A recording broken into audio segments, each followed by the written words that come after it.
Good morning, good afternoon. It is a good evening here in South Georgia today.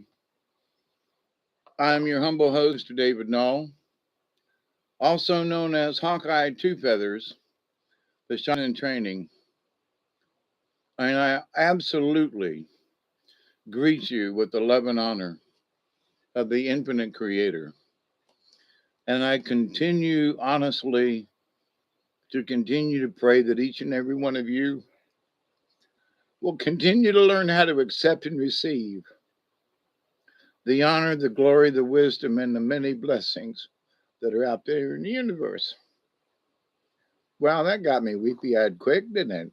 I'm home from the hospital.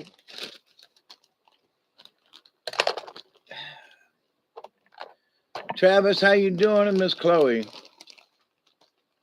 I'm home from the hospital with such it went so well today. It was scary. Woo-wee.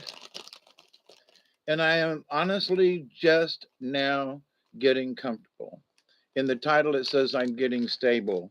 I'm adjusting my pillow. I haven't been home well, okay, 2.5 hours. Wait a minute, let me back up. Okay, 3 hours. Richard, how you doing? I've already been blessed so much, Richard.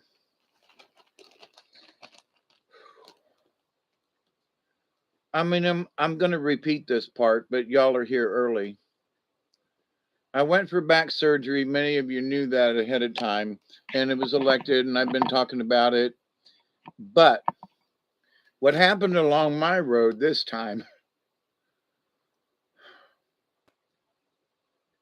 after the first surgery, they put me back on my heart medicine. And several of the heart medicines are blood thinners. I'm gonna repeat this later on. Thank you. I know you all did. I swear I could feel your prayers. That's why I'm so emotional right now. I could feel your prayers. But it wasn't just one operation. I got a hematoma, which is a blood clot. And I've got a 9-inch incision on my back. And I'm going to take pictures and all. There is a story to this that is way long. But it's an important story because I have a friend of mine who's had 3 surgeries in the same area of his back. And he's younger than I am. We've been longtime friends and family since the 1960s when we moved to Florida, and they lived across the street from us. And y'all say a prayer for his wife. She may have colon cancer. Uh, she's been tested and so forth today, but she's in the hospital, and he's trying to recover from, heart surgery and a stent, and also his bad back. Hey, Michelle. But in this, though, I went in for back surgery that went extremely well. 3 hours, everything went well. 3 days later, I developed the blood clot, hematoma. So this 9-inch incision, I've only seen the picture.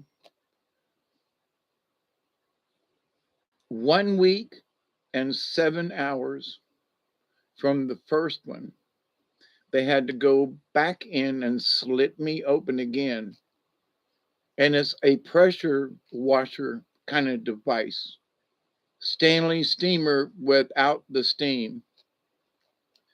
They rip you open and clamp you open and take this high pressure. I'm serious, okay? The place is decked in stainless steel, and I had it happen to me.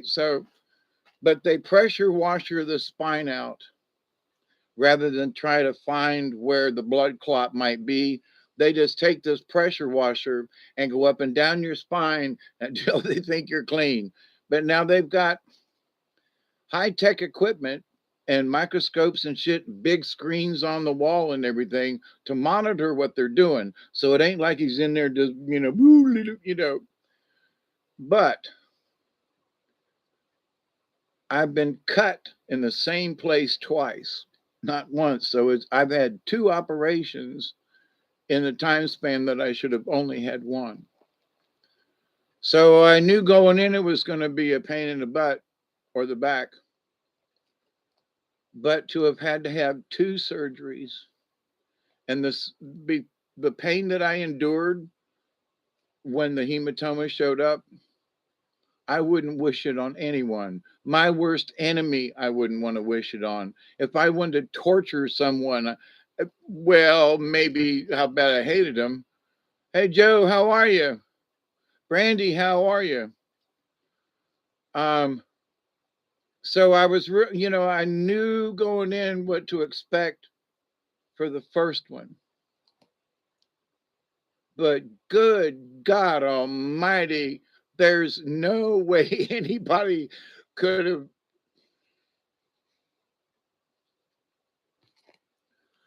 conveyed what the second one was going to be. I'm sorry, I ain't been home 3 hours, okay? But I wanted to get on here. I've been in YouTube jail, and now apparently I'm out because I can live stream. So I want to smoke a cigarette with y'all. I'm here in the house. I'm trying to get stable. So y'all find your little spot and get stable for a minute, and I'll relate some of this story. But the amount of pain that was caused, don't know how big the thing was, the hematoma blood clot. But here's the basic what happened in course of events. They were trying to release me last Tuesday. I said, I can't go home. I can't stand. I'm going home by myself. There's nobody there. I don't have the support staff I need for me living down here. You can't send me home, and I can't stand. There's a big story in there that's going to be told later in and out. I already said some of this on Robert's channel the other night when we did a live stream, but it has to do with Social Security and how they are screwing people on Medicare left and right and up and down. So as much as I wanted another day because I knew I couldn't walk. Hey, Diane. Susie, yep. Hi, how are you? I love you all too. You have no idea the glory and the grace of the prayers that have come with me and to help me heal twice. Twice. This is not once, but twice. This is double trouble. And the good news is with this. Before I left the hospital, my friends were there, the nurses were there, the staff was there, the charge nurse was there. It worked out so phenomenally synchronous. Anyway, you know what I mean. I've just had my come home meds because I'm hurting like a mother, but I'm doing okay. Okay, I'm doing all right, but yeah, I hurt. It's a 9. It's an 8 and a 9. So if I cringe once in a while, it's okay. I got this. But anyway, she changed. It's sort of like a 2-day pack. It's one great big bandage that fits down my spine. And yesterday it was leaking while I was sitting on the toilet. I could feel it running down my back. Got up and looked at the seat, and it was covered with blood. And I'm going, what the hell? So it's not like we haven't been monitoring. Hey, Pearl. But the blood clot was stuff that stayed in me. And I kept telling them, better out than in, But it had to do with the blood thinners from my heart doctor. When they took me off of those and put me on a different blood thinner with some kind of anti-clotting agent or something. But anyway, better suited for the operation. But in the meantime, last Tuesday, the floor nurse, she saved my life, y'all. She saved my life. I'm telling you. She came in, she said, Mr. Null, stand up beside the bed. It was all I could do just to sit up. Took me 3 tries. I got there with the worst pain. It's undescribable down both legs. I cried for 30 minutes from the pain. I couldn't stop it. with their medicine, not much at the time. She said, sit back down. 10 minutes later, she came back and she goes, you're not going home today. There's a long story in like 5 hours that afternoon of Medicare trying to get me out of the hospital when I'm in this condition. So thank God, Dr. Cadis, my surgeon, said, no, we can't let him out. Called and ordered an MRI ASAP, whenever. Well, it just so happened that evening at 9 o'clock, one of the nurses came up and said, you want to go for your MRI or do you want to wait till tomorrow? I said, let's get her done. So down I went. The hardest 30 minutes, whether I was laying in the machine or not, I'm telling you, called upon every shaman energy that I could to do that. I prayed. It hurt so bad. No pain meds at this time because they didn't know what was wrong. Now, I'm not trying to solicit sympathy. This is what happened. But I'm telling you, I reached out to the universe and I said, you got to help me with this one. Got it done, got up to my room and got settled back in. Within the hour, they had the results. Within an hour and a half, the doctor had already made arrangements for my clean out on, which would have been 2 days, a day and a half then. Because at that time, it was almost 12 o'clock Wednesday, and they operated on me again on Thursday. So, but then he ordered anti-inflammatory. They started shooting me up. Here's my bandage. I've been hooked up to an IV now for the last 10 days.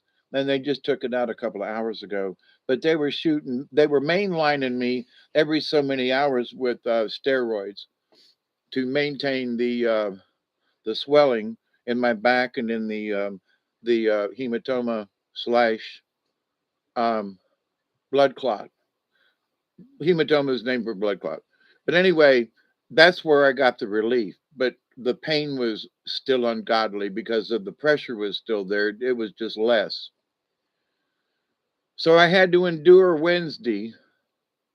And Wednesday night, they helped pack me with ice and stuff.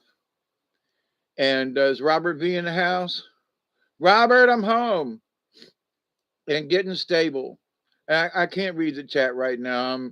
I'm crying. I'm happy. Don't get me wrong.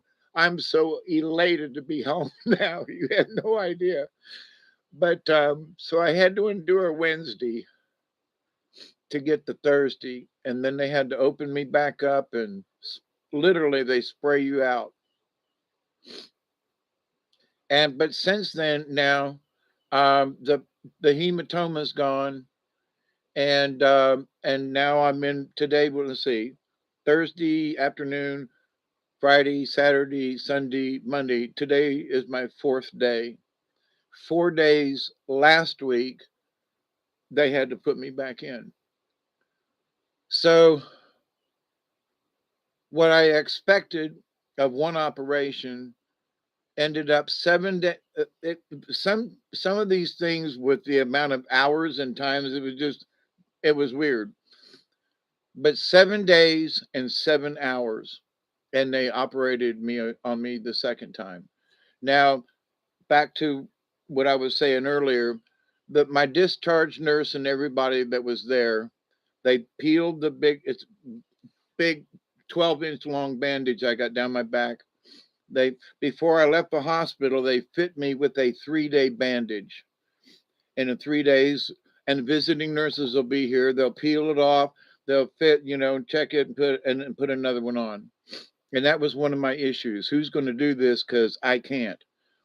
Well, the nurse who was there the day I had my issues and helped me to get off the toilet, talk about embarrassing, I'm stuck on a toilet and I'm, naked pretty much, and I can't stand, I can't move. I'm screaming in pain. And, dignity or whatever, morality. And she goes, I was there. And she said, she peeled it down and she goes, oh my God, I can't believe that you've been cut twice in a week. She goes, it doesn't even look like you've been cut. She goes, Mr. Null, it looks really good. And she redressed it and put on the 3 bandage. So in all of this that's happened and all of the transitions, she goes, I can't believe you've been cut twice in a week. I can't believe it looks as good. I can't see it. I don't know. But everybody that has seen it goes, damn. But I have always healed well with wounds, not necessarily 9-inch long gashes in the middle of my backbone, mind you, but I had faith before I went in. And I told some of you before, I said, I got this. I heal well. I've always, skin things stuff. I've been cut all over the place and I've healed. Well, I didn't think I was going to have to do it twice, in such a short time. I didn't think I was going to have to do it twice, period, But despite all my own personal pain, despite that this has been 2 humps, not one, to get over in life, the experience, well, there's so much wound up in this last 10 days. It ain't just about the operation or my pain. It is so, so, so much more. As I'm leaving the hospital, because of the Medicare FUPA that I talked with on Robert's show, and there's gonna be much more that's coming about that. That's going to be focused, and we're going to do our best. I'm going to do my best to focus about some of this stuff about Medicare. Tracy, how are you? God love you all. I mean it. So, but I'm literally minutes away from walking out of the hospital room. The discharge nurse is standing there, nice lady, and I'm trying to figure out what the F is she doing standing there? Well, they had heard with me talking with other nurses. I think I'd only met this woman once, sort of in passing between she's a caseworker and I'm a patient. And she's kind of looking a little familiar, but can't remember the conversation. And she goes, we've been to your YouTube page.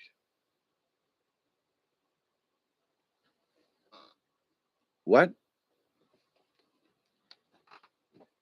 We've been to your YouTube page. They say you're a shaman. What? I don't solicit, especially and conversation with somebody that I feel comfortable with. I'm very open, as y'all know, but who told this woman I was a shaman? I mean, I don't use that term. And I corrected her and I said, I am a shaman in training. And then she starts asking me these questions. Well, what does that mean to you? I'm like, my people are sitting with me. We're looking at the clock here to go to bring me home. And she wants to know about this YouTube channel that her and another lady or two looked it up. I don't solicit this channel. I talk to people. And in conversation, I said to one lady, I said, yeah, I got a YouTube channel and I did a live stream the other night about Medicare. And I said, I think it's important. I think you people here at the hospital are great. And I do. Oh my God, the outpouring of love and emotion, personal love and emotion to help heal me. You guys out there praying, I asked you before and I sent word out. Don't pray for me, pray for the nurses and the doctors. Holy Jesus, it worked. I mean, that's why I'm so emotional. It's worked out despite the 2 humps instead of 1. And I might actually end up with a hump after this. Who knows? Actually, I think he took the hump out. For those of you who come in later, I'm still trying to find stuff. I don't know where my snot rag is. Oh, there it is. It's not far.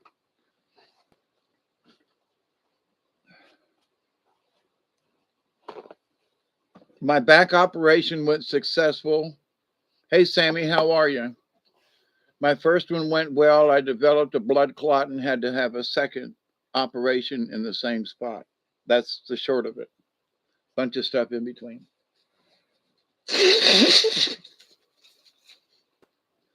But the fact that I'm seriously less than 5 minutes away, I'm waiting on transport because I still can't walk that good.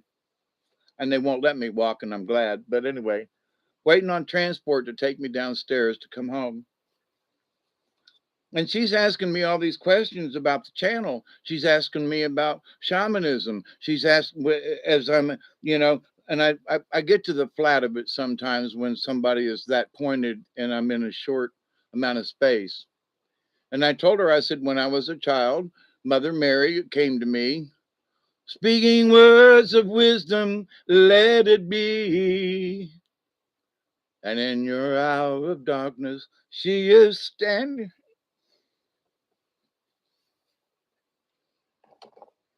So I tell her, I said, I had these visions as a child.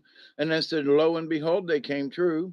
I said, I've traveled with powwows and I've met real medicine men. And all of these are true facts. And I said, and I had a genuine Lakota medicine man stay with me for almost 10 months here at my house.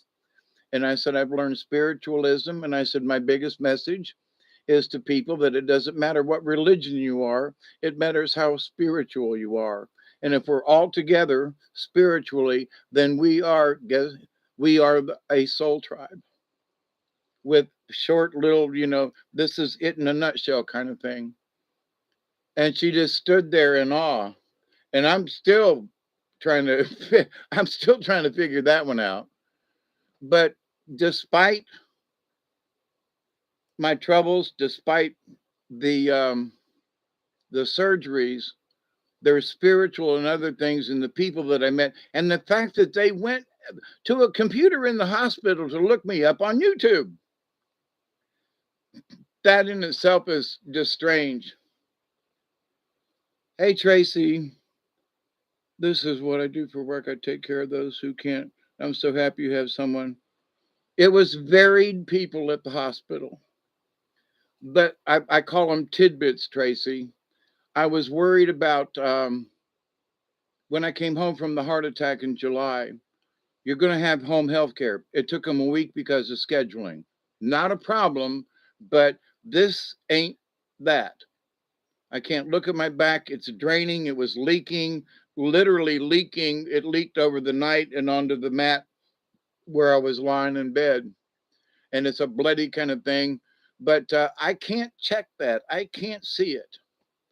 But when she reassured me and gave me a little pat on the shoulder, she said, Mr. No, it looks really good. And she, like I said, she checked it before she changed the bandage, the same nurse, and then after the second operation.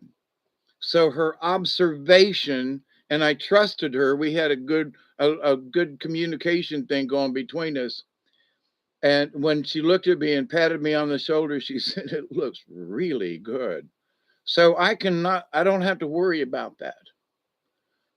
I can feel it. I know where trust me, I know where that incision is. I know where every freaking millimeter of where that incision is in my back. I am hypersensitive and I know where it's at.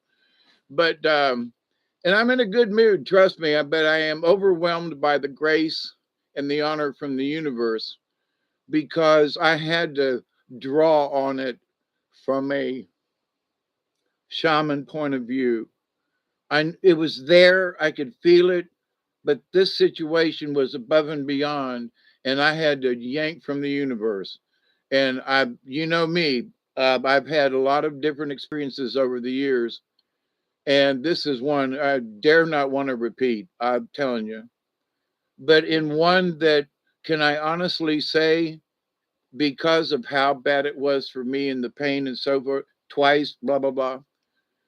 I'm going to repeat myself. I'm sorry. I'm I'm going to smoke a 20 here. What time is it? Oh, we got 5 minutes. Y'all get ready. A 20 with me, please, Jesus. Um, But I've also had my oxy for this evening, and I'm calming down and I'm getting stable. But anyway, so y'all get ready. Let's do a 20. I had my friend roll up 4 of them. I was like, and there was one, two, three, 5 of us in the room. Whoo-wee! It was a good time at the OK Corral here. But it wasn't 420, it was 320. But anyway, we were close enough. We was on a 20 mark, but anyway, the from a quote, as she's giving me this, tell me about you being a shaman thing, as I'm, the black guy comes in, nice fella, to wheel me downstairs. We're still talking about the shaman thing, which just is, I don't know where that's going or why or what, but there you go. And then the wonderful black woman who was there and kind of pulled down her mask and didn't really give me a hug, but got in real close and patted me. You're going to do just fine. Special that I was harmonizing with her when she was singing. It just spiritual things in ways that, for those of us who understand a different level, like I do in the spiritual and the cosmos, connected in so many different ways with so many different people on different floors of the in the OR. It was funny. I went down for the second. It got to be funny. I'm down there for the second time, right? And most of the people who are going to put me to sleep and operate, and all the pre-op folks, and afterwards, they're all sitting there. Mr. Null, it's good to see you again, but we'd rather be out of the hospital. Yeah, and so it was like for 3 hours while I'm waiting on my afternoon appointment to get pressure washed, and I ain't lying. That's what it is. They pressure washed my spine. Um, that in itself is unbelievable. All this high tech technology, and they use a pressure wand to clean you out. Just in a way, it's almost. I mean, with the stainless steel tables in the operating room and the way they tilt and everything, it almost looks medieval. But as someone would say, true story, you know. But it was the spirituality and the emotional connection. And, I'm just me, right? But some people just walk by. I'd tell a little ha ha or something like that. But the interaction of people, and I told them all, I said, listen, before you all start, I want to tell you thank you. I've got my prayer warriors working on you guys. And they were like, what? And I said, yeah. And I've told them, I said, I've told all the folks who are praying for a good solution to this to not pray for me, but to pray for. And I'm sitting in the chair and there's all these people down there in pre-op. I said, my prayer warriors are praying for you to guide your hands and that everything will be well. And they all kind of looked at each other and looked at me. And one lady smiled. And she, really nice lady. And she's been working at the hospital for 14 years. And my second time around with her on Thursday number 2. But so the rapport that you can have with people, if you so desire, because I'm in there making a ruckus with all the other patients too. It ain't just me and them folk, which there's probably 12 or 15 people in the pre-op area and the nurses and all this stuff. So it wasn't just one or two. And they're all very professional. They're all checking each other's work. They're all looking at your name. Everything is, what's your name? David, no. What's your birth date? That's the key. And of course, I'm wearing my badges. They have to scan you for everything. The red one is for blood, and the white one down here is for all of the stuff within the hospital. And they come by, it's a little portable device, and they come by and they scan your barcode. So here I could see them coming. Here's my code. They come in for medicine, raise my arm. Here's my code. So, but I've talked about me working at Press Delight and all the 700 people in the party and everything, and how I learned through the wisdom of White Dove to deal with people and how to interact. And that, well, it still works. And I'm not trying to impress anybody. I'm just trying to be a person. You guys know me. You wouldn't be here. And so I'm like that out in public when it's appropriate. But I'm always compliment. But anyway, the result of that is that I am here now at my home where I'm comfortable, I'm stable. Two humps, not one. Two lumps, not one. Lumps of sugar, blah blah. Despite all the bullshit, it's been amazing. And the trip ain't over. I have no idea where this is going to go with the lady who's asking me about me being a shaman. That blew my mind. It still got me my mind blown, and I don't have much. But anyway, yesterday when I was emphatic about coming home, and I knew it, even though I was leaking, literally, seriously leaking bodily fluids out of my back, and they couldn't find the hole. But it was obviously there because there are these puddles of blood looking stuff on my bed and on my back, stuck to my shirt. And, but there's no swelling. No, I don't feel any swelling on the inside, but I have rubbed my hand down the bandage, and there are no bumps. There's no, and for that nurse to say, Mister, no, I can't believe you've been cut twice in a week.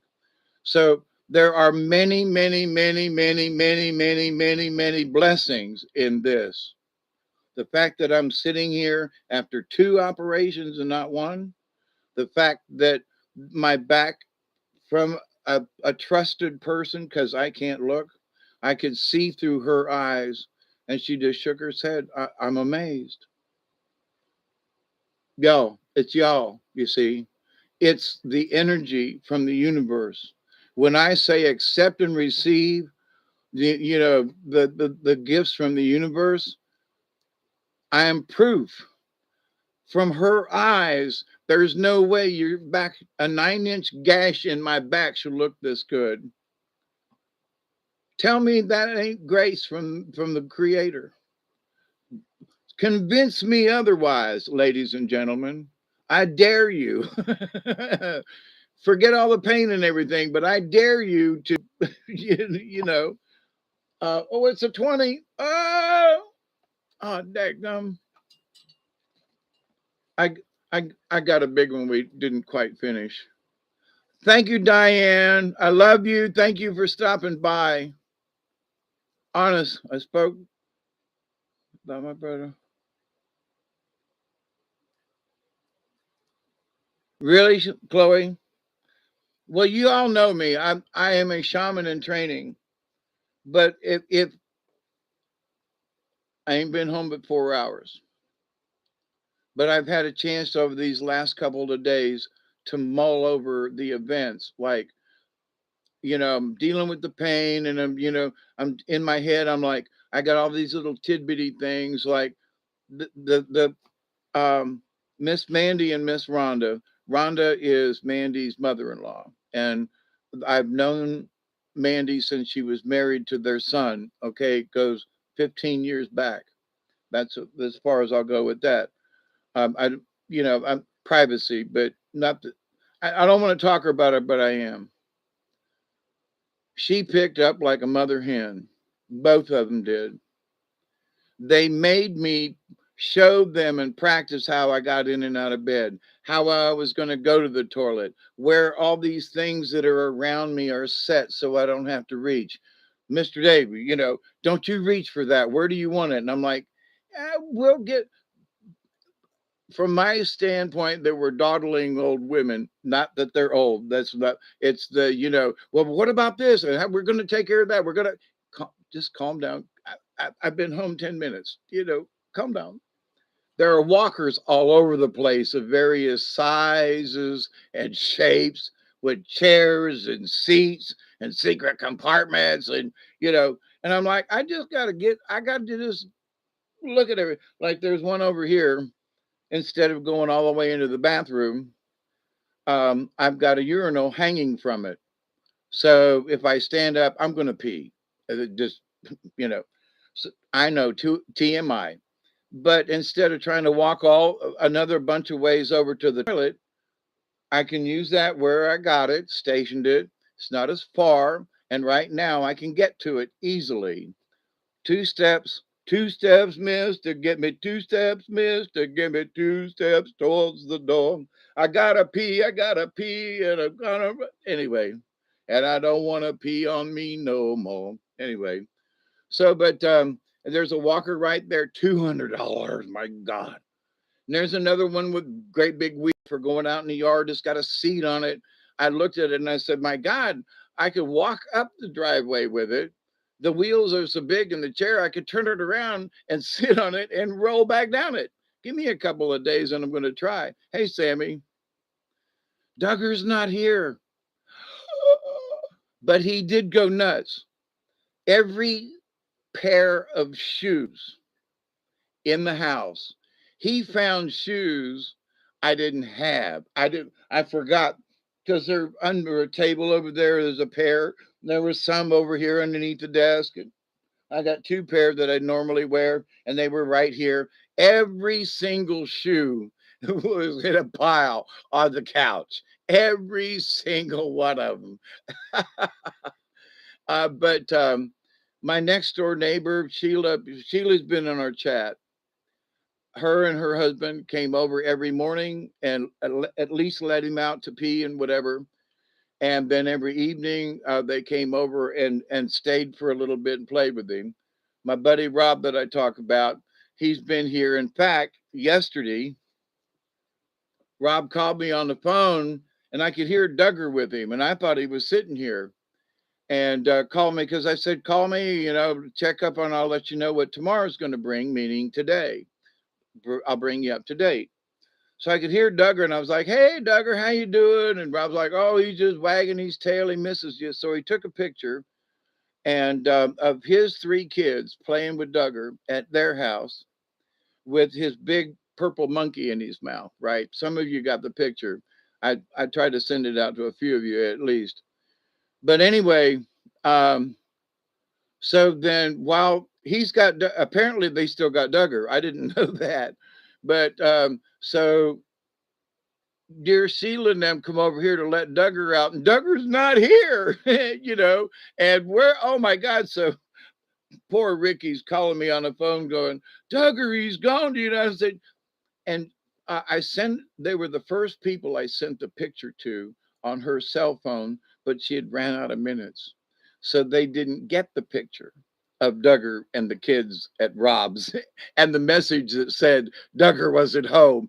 But he was in a dead out panic when he called me. And I was like, he's over at Rob's. Didn't you get my email, my text? No.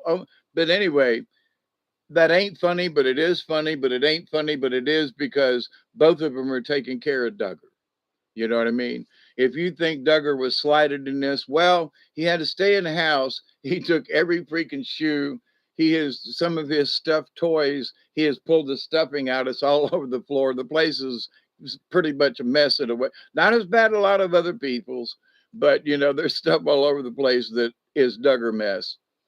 But the fact that he survived and that these loving friends, my extended family, they are so good. They actually took him home to play with his kids, and because Duggar didn't need to be by himself anymore. Rob will be over later. He was doing a bid on a contracting thing, and he said I'll be by later on. But for that though, I heard a guy popped in a pills can, so a portable urinal sounds.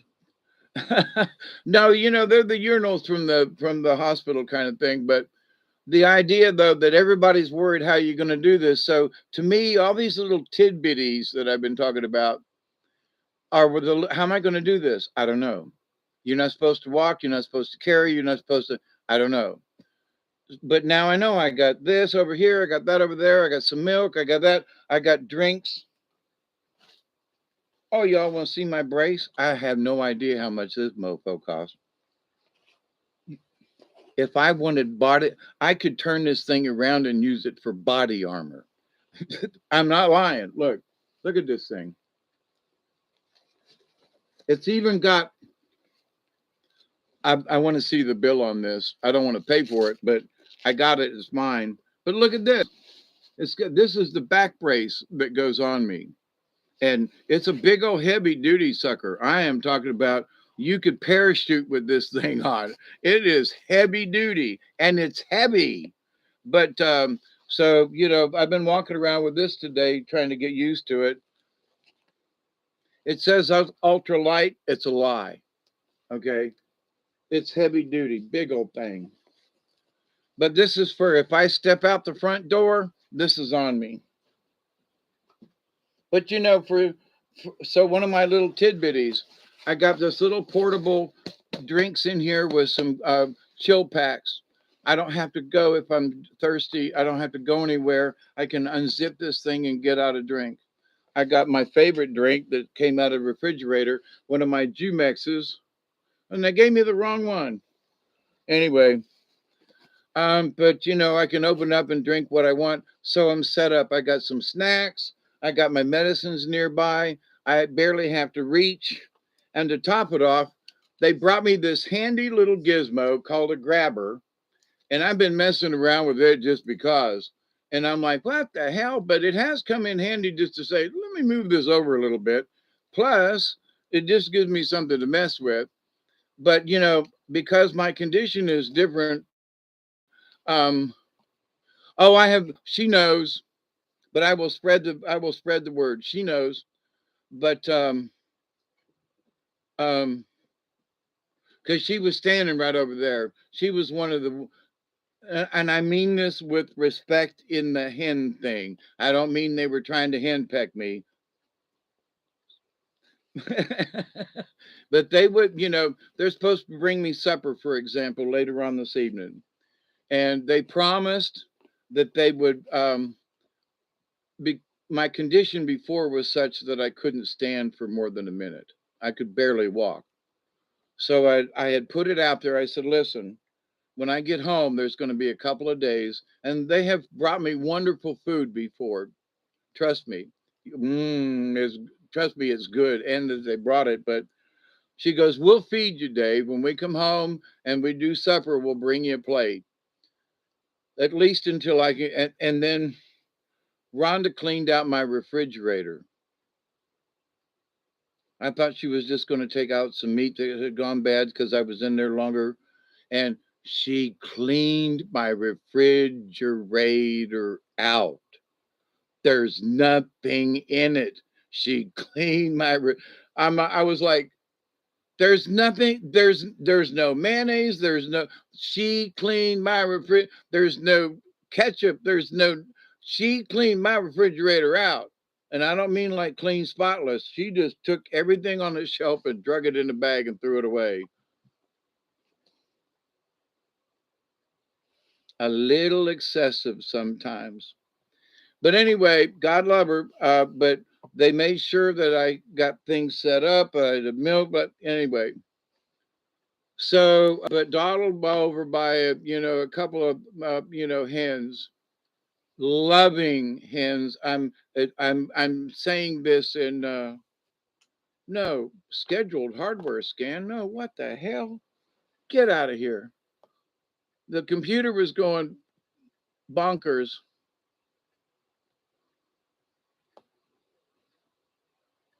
Where's the off button? Go away. What the hell? Anyway. Oh yeah, I had in unmarked jars some salve that some medicine, sure medicine healers, herbalist had made me. Gone. Now, if I could get to the top of the driveway because tomorrow's garbage day, I'm screwed. I mean, some of this stuff is literally priceless. She don't know that, and it's out of here. So talk about a new start. But anyway, with that said, though, I know folks are worrying, they're praying, and I mean it. The grace of God and from the universe. Here's another tale of mine to portray to you how strong and the importance of the energy and by myself and how's this going to work and all that. I think I don't know, somebody I typed today, I said, I think it was Brian's mama, Miss Brenda. And I said, the last time that after the first operation, I said the stars and the planets did not align. They were not aligned correctly in whatever way. Today's the 13th, just saying. Could be bad, could be worse, but it's a Monday. But that the stars were not aligned the last time for whatever reason. See, now, had I not stayed a second time, this lady wouldn't have asked me about shaman. If I hadn't stayed through the second time, I would not have re-met the people in the OR. The second time, I would have not have had this rapport with this wonderful Black woman. And so for whatever the extra pain, suffering, oh my God, and delay and etc., there are people along that trail that I'll never. My current joke is I will remember you until I get Alzheimer's. And I'm laughing about it. I'll remember you until I get Alzheimer's. Otherwise, if I don't get it, then I will remember you forever. You know, just a joke, silly joke from old people. But I've reconnected with my brothers and sisters up in Ohio because they wanted to know. And then when things turn sour, that there's the concern and the prayers, and they love me, but it's been so long distance because they're in Ohio and all the years and stuff. But to the fact that we're all closer now, maybe because of older brother, I don't know. But the thing is that the first time was a catalyst. The second time, I'll figure it out. Maybe I won't. Who knows? But there was twice as much for the second operation that sort of went through the first one. And it involved, I mean, there's scuttlebutt on the floors. There were people on other floors that go, I heard something went on up there on fifth floor. What was that? Was that you, Mr. No? I mean, no shit. That's what was going on. And for me going, what are you talking about?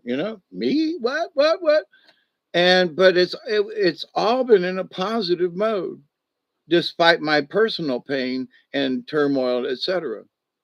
So not a clue where this is headed. In a way, I do about the Medicare thing and discussions on it. Now, since I've been here almost an hour time, I missed the light up, didn't I?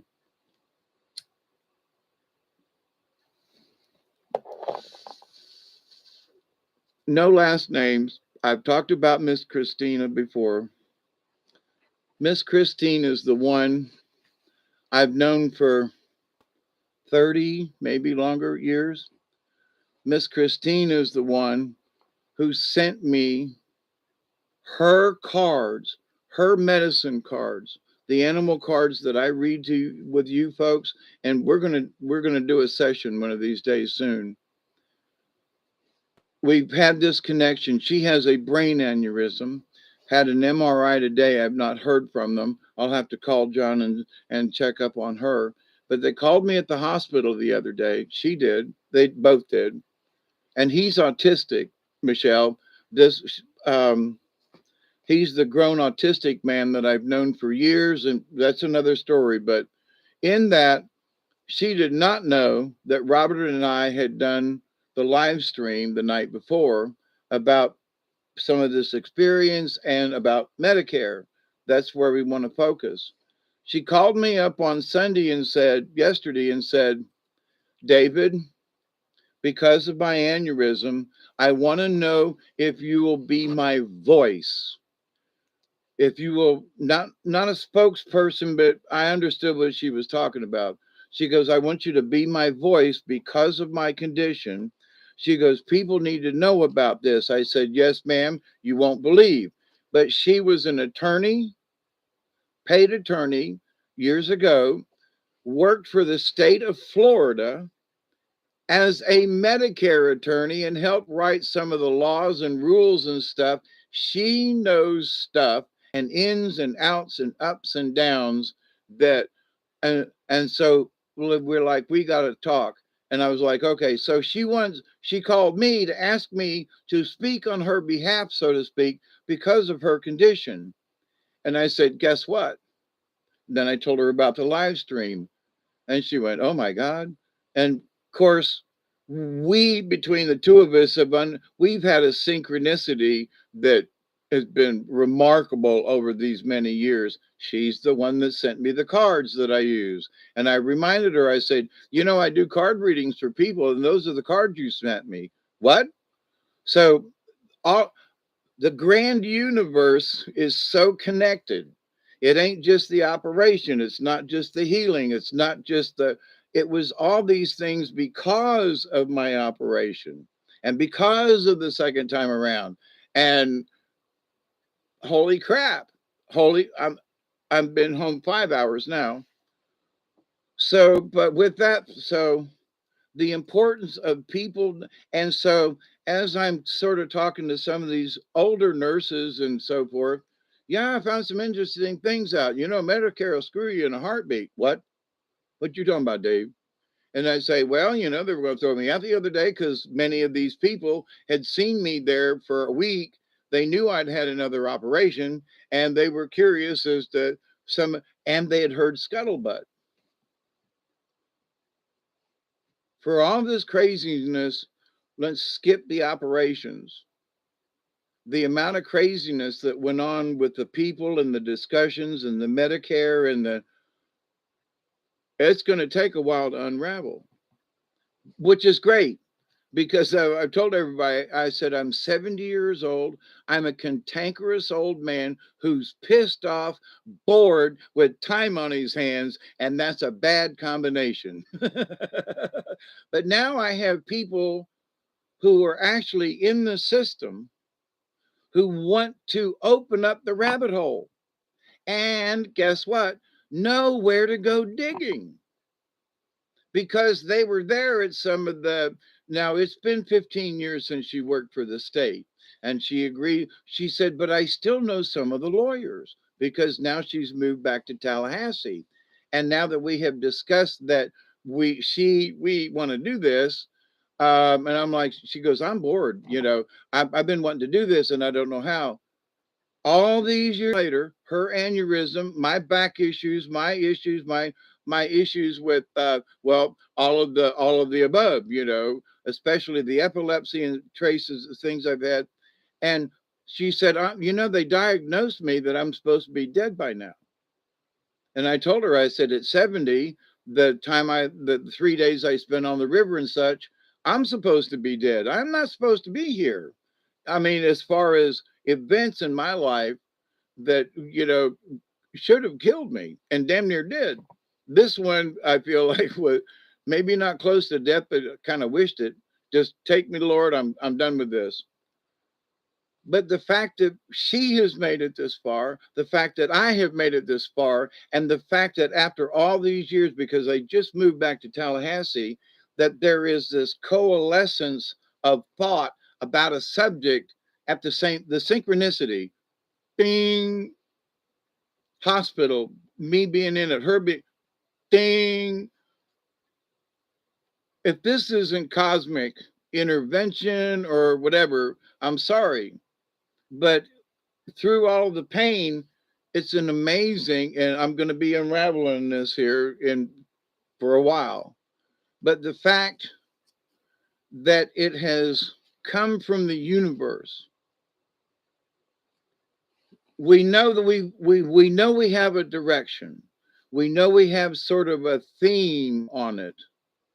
And that's about all we know. We know we want to move in a positive direction. We know that we want to open up things and tell the truth. We want to expose, we want to find out what the F is going on ourselves because it's happening to us. They almost brought me home in an ambulance and dropped me off and left me. I was that close. I filed a petition so they would not throw me out of the hospital. This is not just a well, blah, nah. So, but to the point about Medicare. So, but to the point of that, the fact that a couple of old people with issues, but who are in the system, and my friends in Florida, All the people that I know, my friend Marcia, who died, that I've talked about a couple of years ago, part of the reason she died, even though she had Humana and extra care, was because Medicare would not let her stay in a facility long enough for her to heal properly. So they kept her for 30 days, sent her home when she should not have gone home. She got sicker, she got worse. She can't go back to the same facility. They sent her to another one who didn't know who she was or her conditions, could only stay there for a length of time. Medicare threw her out, even with all the Humana and her being a nurse for 30 years, sent her to another intern facility where she died after coming home again in the meantime, which she should have never come home. Medicare is trying to kill us old people. That's the small of that. Advocate, yep, homes. Uh, Sweetie, I always, my brother up in Ohio, he says, it's all connected. And you have to, his words, you have to believe and believe and believe. And he don't watch my channel, nor does he watch Dante, which has been, you know, silent, but they're in the middle of a war. But anyway, the idea though that he's telling me to believe, when y'all know how I feel about the deal, I hope. But the fact that this incident, with all of the layers in it, has just packed me full of more belief beyond belief. I've talked about this before. You never know sometimes when you'll have another aha moment. Hey, Teresa. Oh, honey, I feel so good to be home. I'm fixing to light this right here again. Well, I think I told you I had him roll four of them, and there were five of us here, and we pretty much ruined all four of them except for this one.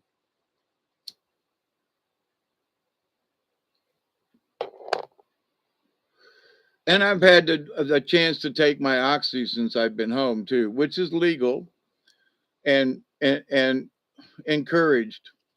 So I got a 3-day patch on my back to cover the wound, and I can take a shower with it but not get it wet. I can't rub it. I can certain things I can do with this.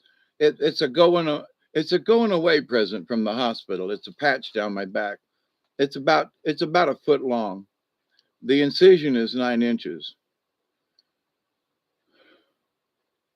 And he said he had to open me up just a little more the second time to make sure he got it all. But anyway, it's okay. But the fact that Teresa, this is sort of for you, Teresa. The last nurse that checked me, as I'm literally almost walking out the door, was the same nurse who had worked on me a week before. She was able to. She told me. She said, "Mr. No, I cannot believe that you've been cut twice in a week, literally 7 days apart, and that your back looks that good." She goes, "It's amazing. It looks so good. I can't believe it." That remark right there proves to me, which I already knew going in, the power of healing. But for her to look at me in amazement and the look in her eyes like, oh my God, I can't believe there's no way. I like there should be puffing or something, and there ain't.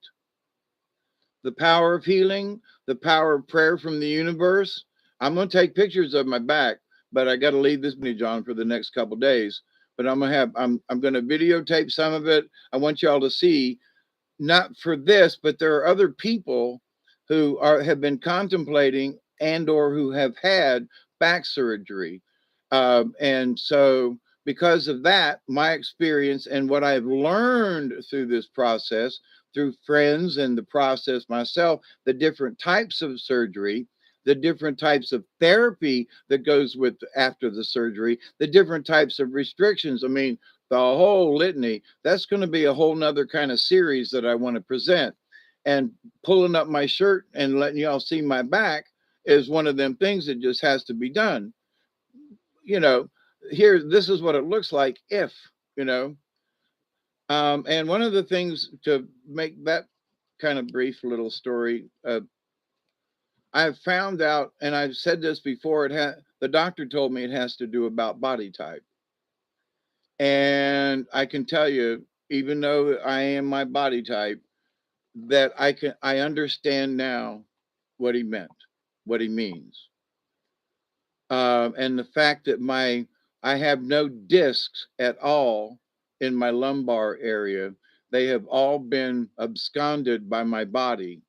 And the fact that my entire lumbar area has fused itself together. That's why I've been in so much pain all these many years. And all he had to do was open up the airways, so to speak, for the nerves. That my operation is not like anybody else's out there. And a friend of mine called before I started this live stream, and he said, it sounds like divine intervention. And I said, well, Randy, you know how bad my bad's back, because we used to work theater together. We've been friends for probably 30 years at least. And called concerned because I didn't answer the phone, going to come check on me, thought I was dead. And we have mutual friends that died by themselves, and we worry about that kind of stuff. But and he said, I'm so glad you're still alive, and he just went through a whole colon cancer radiation thing, and he survived his, and he's scratching his head going, why? But anyway, so a lot of, and all with Social Security. So there's this tie-in with us old people with this theme, and then Miss Christine. I'm jumping around a little bit, but now Miss Christine has asked me to be a voice for her, but it's still unexpected. I get it. I would have, and I said, of course, I would be honored. But the idea, though, that the synchronicity, without speaking about it, it came out of the universe. This Somebody asked me, well, Dave, ain't this just about your operation? And I said, no. There are so many levels of the operation and the process I went through, but there are so many levels of spiritualism, the connection with the people. There's so much that has to do with the fact that from my own personal, how I had to draw upon the universe as a shaman in training to get through this personally, but also in doing that, I've always understood, but this would talk about a trial. I mean, it, for a day and a half, I was in this, it's almost like being staked out in the sun, because the burning, the pain, the discomfort, um, so from a shaman's point of view, in many of the stories, that to become a true shaman, you must die. And I've spent 3 days on the river, which to me sort of signified that death thing years ago. And I was reading something with Robert not too long ago on his channel, and we were discussing, that to have a shaman's death, they actually dig their own grave and then cover it with various things, a blanket or something, and they must stay in the grave at least overnight to have vision quest or whatever. And that when they arise from the grave, however long it takes them, then that is, they're born into being a true shaman. But unless you die unless you have that death, then you can't really understand. Well, the 3 days I spent on the river, which I basically explained to that lady today at the last minute as I was leaving, that I thought that was it, you know.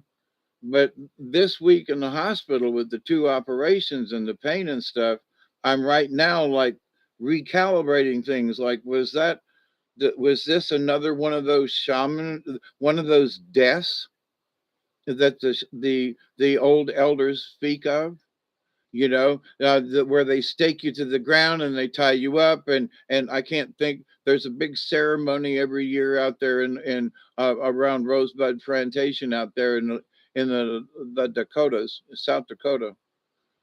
And it's a 3-day event kind of thing. It's a big deal, but it's for those who have journeyed I mean, they have to fast for a year. There are rules before they can even get into the club to be tortured for 3 or 4 days. And they're cut. They have people who stay with them. They are runners, and it's amazing what they go through. Sort of like what the movie Man Called Horse. But anyway, so for me, and I'm still unraveling this.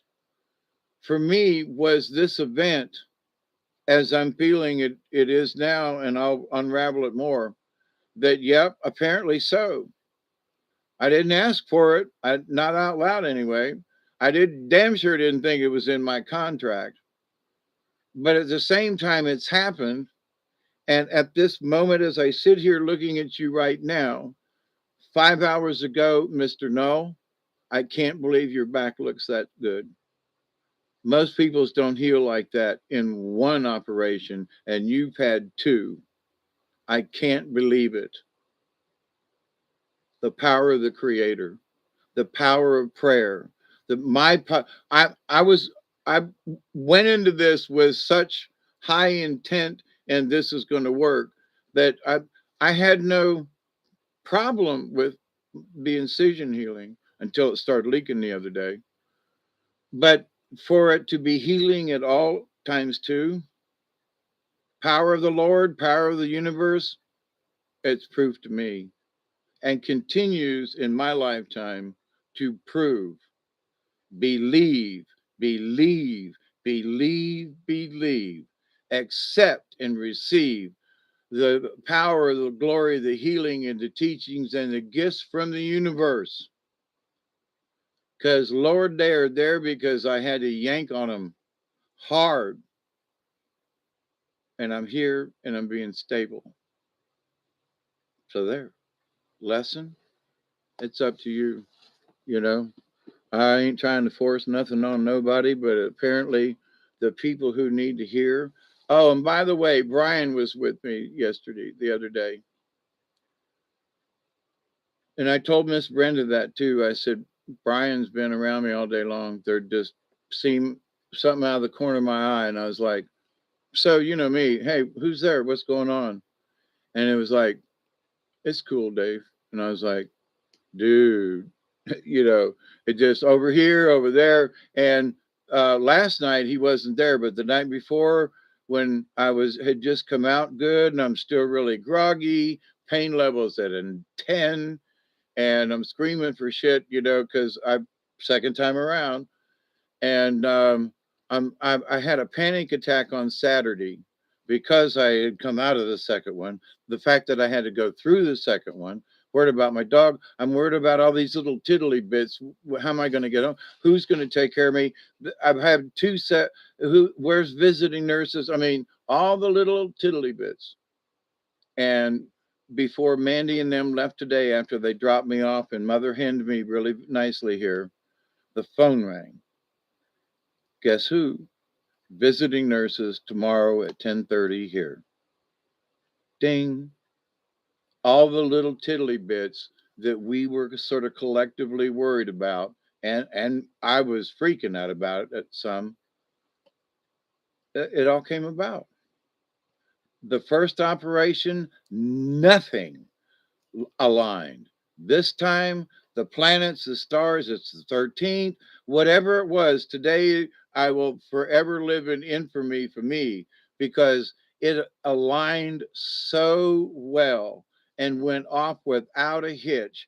And the people I met along the way that took me out, the lady who asked me at the last minute, I've seen your your YouTube channel.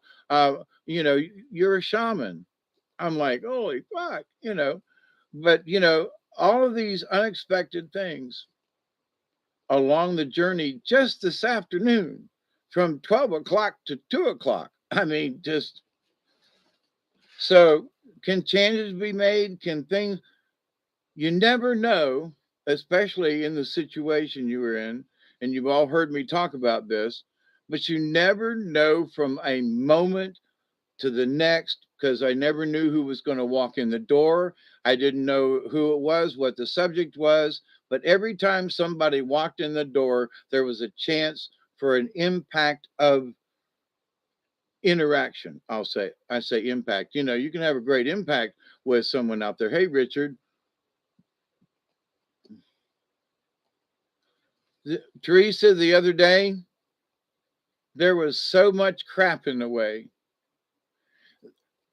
I'll talk about it a little bit since I'm here and y'all are still here, and I'm not trying to make this a long video, but my channel, I can do what I want. I'm not trying to be rude, but you know, and since y'all are here, I'll tell you about this.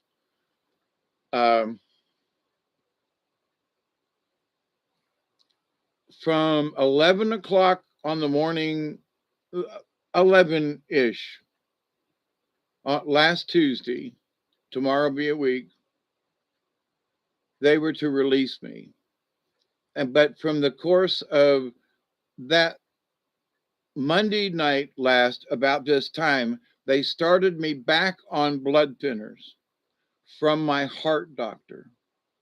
The blood thinners from my heart doctor is what caused the hematoma / blood clot. Okay. And Doc looked at me and he said, damned if you do and damned if you don't. And he said, but you know, they found it on the MRI, and things progressed, and I'm been washed out with a pressure washer, literally. And I will re-emphasize that over the course of whatever about this, but yep. But the fact that though that I was this close to being thrown out of the hospital, I had to call a number. I had to get in touch with the advocate who gave me the number. My number was, I was 609th for the day to call and ask for special extended stay in the hospital. I mean, the whole event is unbelievable in that before just on last Tuesday. And then, of course, I stayed, got the MRI, they scheduled, washout, I'm here. Very condensed version. But there's a lot of stuff packed in there that went on in the hospital. So I found out between after the MRI and being scheduled for the second operation that my status within the hospital had changed from active to inactive, active to inactive, and then the doctor intervened and I was active again. From 11 to 5:30 on Tuesday, through the computer with um, uh, the Medicare bullshit, which we're really going to dive into over several videos with dedicated titles and things. And we ain't gonna bullshit. We're gonna be serious with good information. At least that's our intent. But the fact that in those hours on last Tuesday, it involved, she said there were people running around in administration like chickens with their head cut off, because literally across the hall from each other, this case worker and this case worker, both working on my case, didn't know what the other one was doing. And both of them wanted to know what the other one was doing because I spoke to them both individually. And I asked the one lady, she wouldn't look at me. I said, this happens all the time, doesn't it? She put her head down and she said, more than I'd like. And she wouldn't look at me. And I mean, a very nice, warm, in fact, I mean, emotion, nice lady now would not raise her eyes when I asked that question. And I said, that's all right. I understand. I'm on Medicare. And she went, like, what? I said, this happened to me when I was in Colquitt County last summer with my heart attack. What? So it opened up her eyes. Like, it wasn't just her. It wasn't just Archibald. It wasn't just that. It wasn't just me, the patient. What? It ain't. This is something. So something clicked in her the other day simply because she had to interact with it. She didn't want to throw me out of the hospital. But here, sign this, Mr. No. Here's another paper. Check your name here. Sign this, Mr. No. Okay. That close to being out. And then I had to have, it was basically emergency surgery in that they kept me for a day, but they had to work me in on this last Thursday in order to do the rather emergency procedure to put me where I'm sitting at right now. So, what was I going to die from it? No, but I I thought I was. Um, did it work out? Yeah. But in the process of it all, it's still unraveling. I mean, there was stuff going on. One person would walk in, another person would walk out, and they would literally pass each other in the hall, coming in my room to talk to me about this stuff. It was nuts. I mean, it could be a movie in and of itself. I'm not lying, but just the subject matter and how things transpired. It was nuts. I still can't believe it. But with that said, there's my weed extender. Um, as I'm sitting here getting ready to get more stoned, and it's my right, damn it, I'm 70 years old and I've earned the right. And after this, I've really earned the right. Fire one up, y'all. What time is it? It's a little early or late. But anyway, every single moment of every single day, depending on your situation, you have the opportunity to change your own future, to change someone else's future, to change someone else's point of view, which changes their future one way or the other. We have the opportunity on so many levels. And we were even talking, and I didn't bring it up, but one of the ladies with me brought it up to the black man who, not, who pushed me down. He was my transporter in the wheelchair. And she was like, I've seen so many videos and stuff about violence around. And she goes, I'm down here in Thomasville. We've lived down here most of our lives, and I'm from Michigan. But this is Rhonda saying this. And she goes, you see all this turmoil around and everything? She goes, we don't have it down here. Now, big, tall, handsome black man. And he goes, yes, ma'am, I know what you mean. And I was waiting and trying to get in the car. And I said, absolutely. I said, I love it down here in the South. I talk about it all the time, how us Southerners are so much polite than the rest of apparently these other places. And I looked at him, I said, see, we can have a conversation where nobody's worried about race or anything. And it's like that, not just because, oh, well, you the white man and I'm the blackie. No, he works for the hospital, has been, has a good career. Many of the people at the hospital were black, very professional, very knowledgeable. None of this, well, you the whitey and I'm the darkie. None of that shit.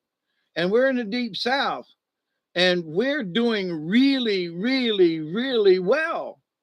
People are getting along down here, like I've said before, but my friend brought it up. And he brought it up and we discussed it as I'm getting into waiting for the car to come around. So for every single moment you have the opportunity, especially if you're interacting with somewhere else, even in a strange, weird situation, I'm leaving the hospital, fixing to come home, to touch somebody's life, to show them, hey, I'm proud of you, I'm proud of me, I'm proud of us, because Southerner or not, let's blame it on that, but we're not fussing or fighting or wanting to kill each other. And because of the, coming home, they've not been to Thomasville much, but this is, I've lived down here for almost 50 years now. To be able to say, yeah, there used to be that, and look how nice the town, and there's white people living next to black people, there's people working. Now there are, we live in harmony down here. There, there are those percentages of crap, but by and large, it is not like everybody else. And so for us just standing there for 5 minutes for me to, we have the opportunity to share that. The black lady upstairs, I shared it with her, and she shared with me. She said something about, she leaned in really close and I was brushing my hair this morning. She goes, I bet you that long hair gets the ladies. That's what she said. And there was nobody in the room, but she leaned in and she went, your hair looks really nice this morning, Mr. Dave. I'm brushing it and put my thingies in. She goes, I bet that really goes well with the ladies. And I was like, nah, forget that. But thank you, Um, but then I was like, and I said, I was sort of talking about chivalry. And I said, I'm a Libra. I tried marriage 4 times. Well, marriage and relationships, but and I wanted somebody that I could be close to. I could be close. I'm not the kind of guy that want to go out on his wife or beat. And she, we understood each other. And she goes, yeah. And I said, so you as a black woman, you as a woman, let's go there. But you as a black woman, I said, what would you say to a man who opens and closes a door for you? She goes, my husband does it. She goes, and I love it. And then she looked at me and she goes, chivalry is almost dead. Now, I'm guessing over 30, less than 45 age, just as a really broad how old she was. And I said, so how do you feel when your husband opens the car door? And she said, people out in when we go out at places, and she said it's just who he is. And she goes, but I look now, and I said, yeah. I said, most black men aren't like that, are they? No. And there's that you don't ain't got to say nothing else kind of thing. You just understand. She understand from the black woman's point of view, and me as an observer, right? And she's like, no, we just don't have that. She said, my husband's special. That's why I love him. And so she gave me meds and had to leave. But our next encounter, and she's the one that checked my back the last time, by the way. So I said, so about this chivalry thing, I said, I want you to tell your husband that you met this cranky old 70-year-old man, white guy. Tell him, make sure you let him know I'm a white guy, that chivalry isn't dead as long as he keeps it in his heart. And she pulled her mask down and smiled this big, beautiful smile at me. And I was like, and I'm serious, sister.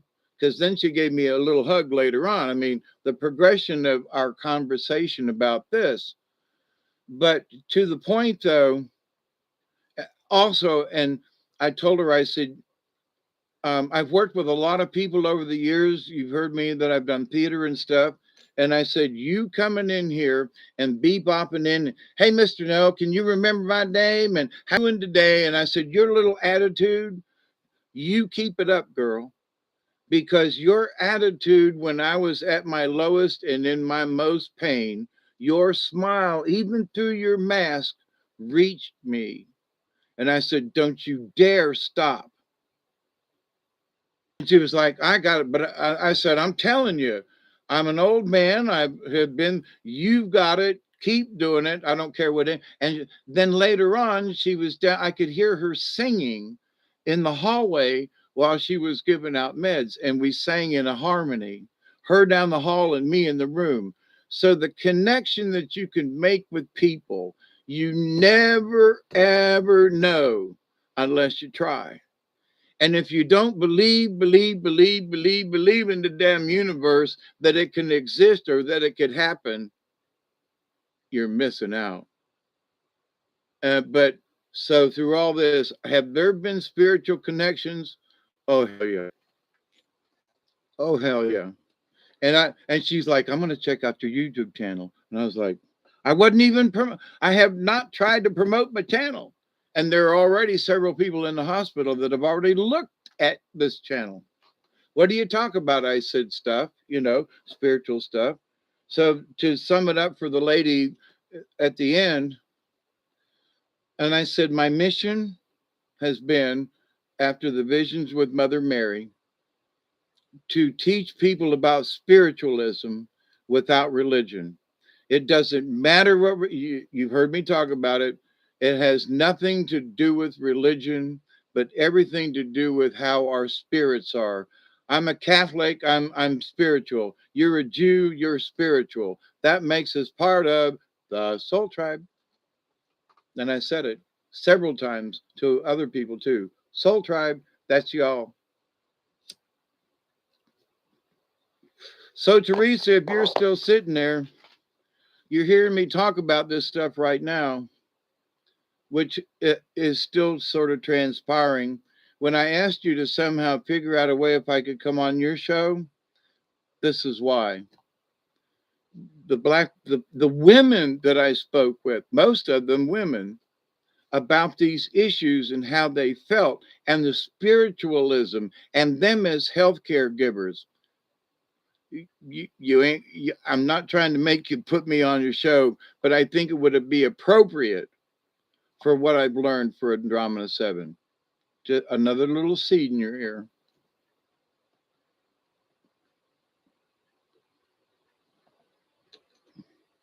You know me, honey. It ain't about promotion, but it's all about the message. And it seems to be that, and especially with Miss Christine, who gave me the animal cards that I read from. I don't know if she would ever even do a call-in show because of her ADF, her hyper, and her stuff.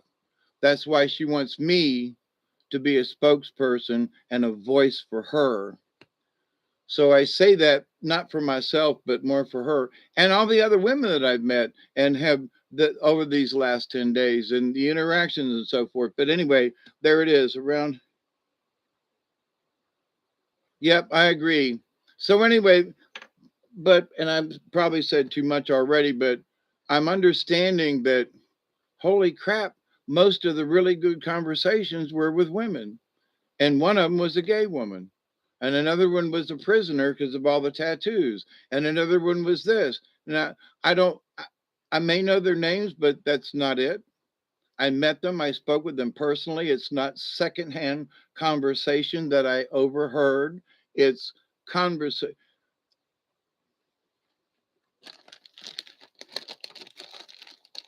Through all the pain and agony, I am so blessed on so many levels. I don't know if I'm being able to convey that part or not.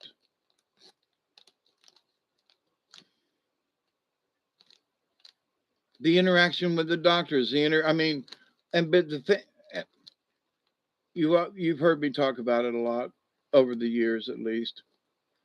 How important it is for us to interact, for how important it is for us to keep communication lines open, how important it is on all these different levels. But I live down here in the woods most of the time. But this incident, with all the interactions of people, for me, it's just a continuation of the conversation with spaces in between. The spaces in between are the disc I used to have in my vertebrae. But I digress. But no, I mean the space meaning that interaction with my heart attack, interaction with this, interaction with this. The space between is just the distance between the events. So there has been a space, but this one was a long distance without a space in between because there were two operations for the price of one. Well, it wasn't for the price of one. I bet you that shit. But for me, as far as having to go back in at a later date, honey, that shit ain't happening. Now, let me tell you something, just for me to you and my relatives and everybody. They're like, Dave, you need to take careful. Dave, you need to be good. Dave, you're not going to hurt. Listen to me, okay? Listen to me, please. I didn't just get a 9-inch cut twice to mess this up at the house. Well, don't lift nothing. Don't reach for nothing. Don't. Do you think I'm going to screw this up? Look at me. No. No. Nope. Nope. I am not going to mess this up. Oh, hell no. No, no, no, no, no, no, no. Two cuts for no. Dave's got all the little stuff around here. We made little tweaky things before Mandy left this evening. It was cute. Here, move that heater over just a little bit to the left. Here, move that walker over to a little bit to the right. absolutely phenomenal. That's what I mean by those dawdling hens, that just here try and not a word. Well, I don't know. It should go over. No, okay. Wait, just a little bit. Fine. Fix the bed, fix the this, set me up. I got my tater chips here in this one. I got my crackers over there. I got milk in a glass and a drink. I got ice water over there. I got drinks over here. I'm set up. My meds are all nearby where all I have to do is literally reach out from this spot. And because they wouldn't leave until it was set up, okay? That's how much they love me, all right? And I told him, I said, I love you for this ahead of time. I told you, But the fact that these lovely people, we've known each other for years. Like Mandy, I've known for 14 ish. Well, her daughter. But, Rhonda and her husband, I've known for 20 years now.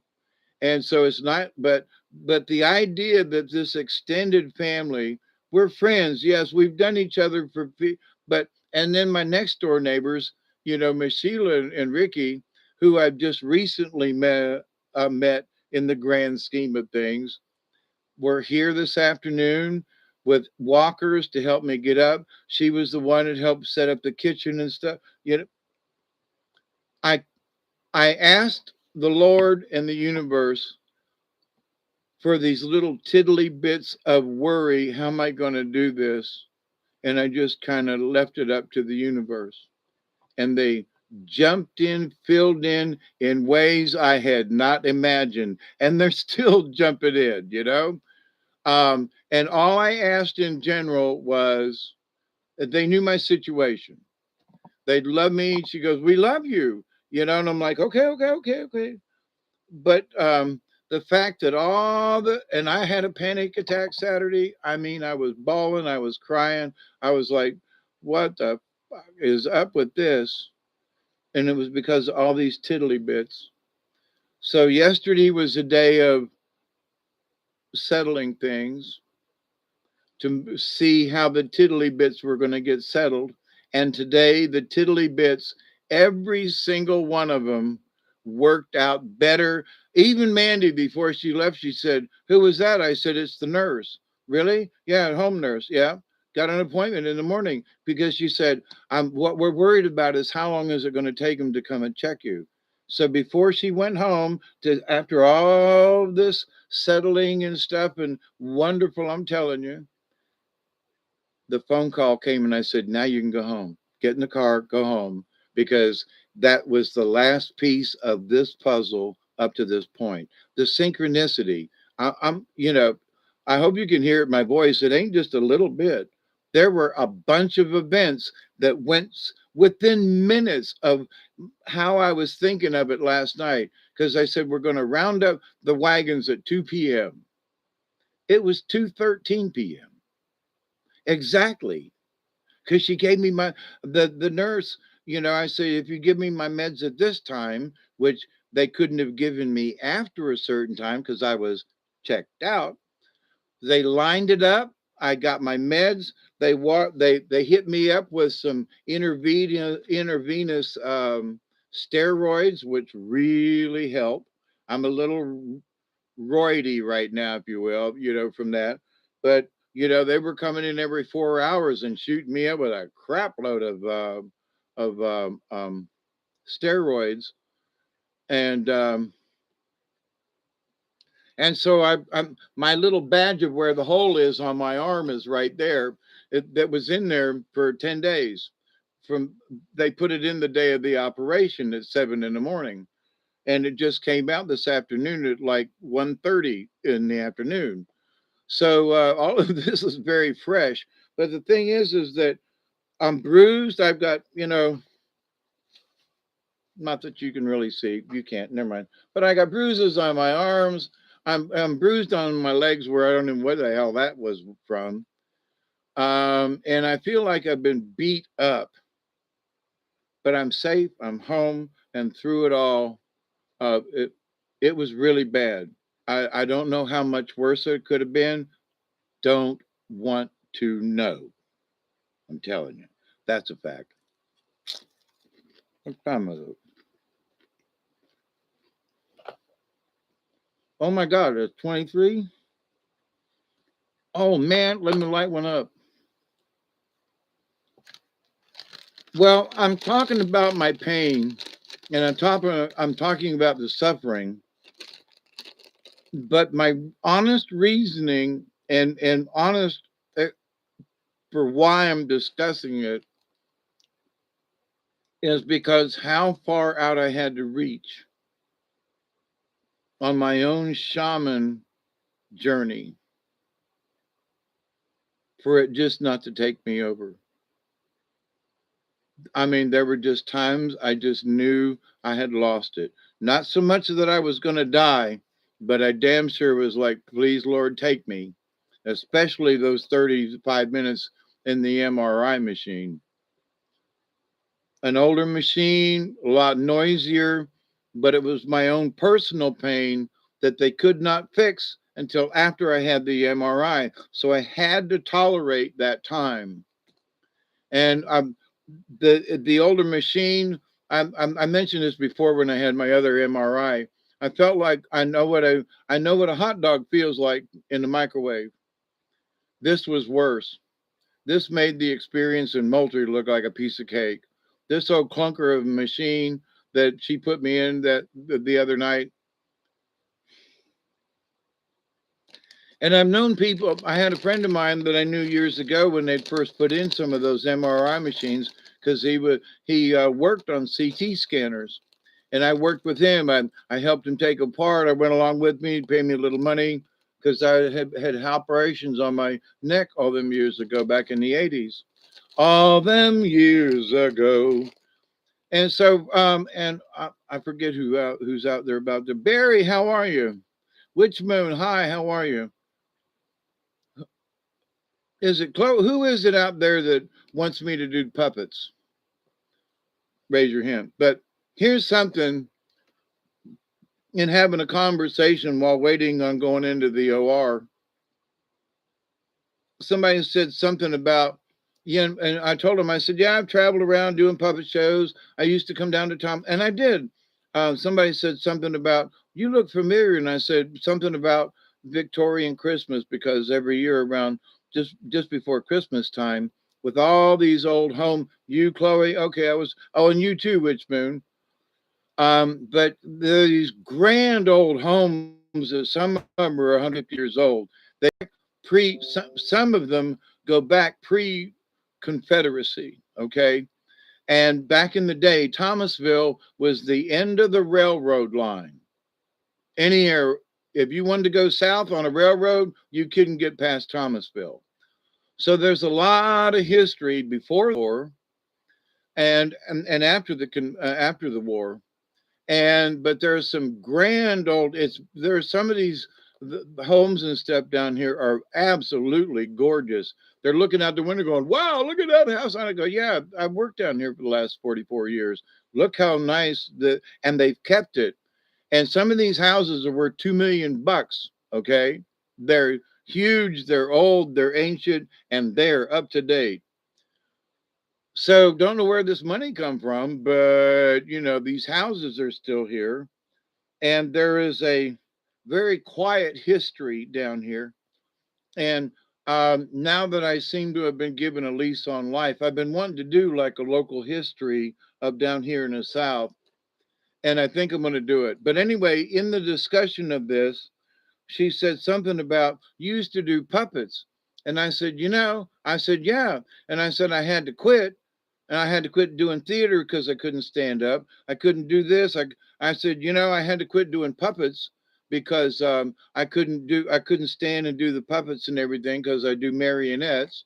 And I said, yeah. I said, I even kind of figured out that the reason I quit playing my guitar is I can't find a comfortable position in a chair to play. I know it sounds like a bad excuse, but as I was going down the list of things I used to do, it all came back to my back being bad. But and so far, other than the muscle that ripped apart twice in a week, um, That's a literal statement too, man. Ain't no other way to cut around that, to cut around it. But I was thinking, I'll be able to sit on a stool now when, because I don't have a neuropathy. I don't have that nerve pain. I'll be able to actually sit, and maybe I'll be able to stand maybe and actually do puppets again. So there is this spirituality above and beyond all this other stuff I was talking about, in the realization that in going through this, the operation, and doing what he did because of my condition, that I might actually be allowed to do some of these, not go out and lift mountains or pour concrete, but to go back to simple things that I've not been able to do because of the condition. So I've been singing, I'm like, man, I can't wait. I got 3 guitars and a mandolin sitting right down here behind me, and I can't get comfortable to play them. Give me a week. Who knows? I mean, just the thought of like, wait a minute. I didn't just have the operation. I didn't just have the idea was to take away the pain. After on the second time around, I realized, wait a minute, I could do puppets again and not cramp out. I couldn't do it. I used to do it I could do an hour show with multiple characters and multiple stories, or sometimes singular. And at the end of it, I couldn't do 5 minutes because there's a little bit of lurching. You got to hold the marionette up. It's the weight of the puppet. It's the turning, the twisting. I couldn't do it, and I and inadvertently gave it up. Bing! I'm not dead yet. And somebody said something the other day too, which really prompted me. And I hadn't thought about it. And they said, what about Grandma Moses? Now, all I know is she was really old when she started painting. Well, but to the point that she was really old when she started painting. What? She was old when she started painting. That's why they call her Grandma Moses. Well, what do you mean? She was really old when she started painting. Grandma Moses. Milky Way. Oh, hey, Robert. Man, I love you so much, my brother. I saw that picture of the snow and I was like, thank you, Jesus, I ain't there. Did you ever find your truck keys? You probably have to wait till spring thaw. But anyway, so all of this pain, all of up to this point, I'm not as I don't know how Grandma Moses was when she started painting. Okay, y'all check that out for me. But and I'm going to as well because I think it's worth it. Because after this ordeal, I'm 70, blah blah blah. Wait a minute, I think I'm younger than when Grandma Moses went back, was looking in the snow. Still no luck. Get a metal to buy one of them cheap metal detectors and go over it. You can use that for later purposes. And you'll have to tell me tomorrow how the drone's working out. You probably haven't had a chance to check it out. It's too cold. But anyway, so in the grand scheme of things, you know, you've heard me talk about it for the last year. I'm going to be 70 and blah, blah, blah. Well, so here's a new page. So the new page includes other old people like me talking about Medicare to other old people like us and our conditions, to instruct and inform and to tell the truth, and maybe in some ways expose some things that, like Christine would like to expose some of this stuff, because she's a feisty one, let me tell you. Y'all love her, I'll tell you, but she's off the rail, and I'm one of those people that can help. Okay, wait, she'll jump 3 subjects in a heartbeat, and I'm bad about it myself. Oh, she puts me to shame. And very loving, and we're very kind to each other. But I understand her in that. Go, Dave, you're going off track. Okay, get and Christine, back over here. We come back into this lane. It's hilarious. we've worked with each other's our individual disabilities, but also with each other, and the fact that we're back after all these years to create mayhem and havoc in whatever way we do is like, oh man, something to look forward to. So okay, but when they mentioned Grandma Moses, and I can't remember what it was, something Grandma Moses, something about look how old Grandma Moses was, basically when she started painting. And it just struck me, and I was like, I'm old, but I don't know if I'm Grandma Moses old. I don't, I mean, so my brain was like, because I was hurting and trying to meditate. That was something good to meditate on. Pardon me. Hang on, yo. Hello? Who is this? Hang on, I'm doing a live stream. You want to say hi to everybody? Hang on a minute, I'm trying to find the volume. It's Kenneth, everybody. Isby, right? Hang on a minute. Somebody's been screwing with my phone. Say something. Isby, say something. Oh, it's too low. Is it you or is it me? Volume.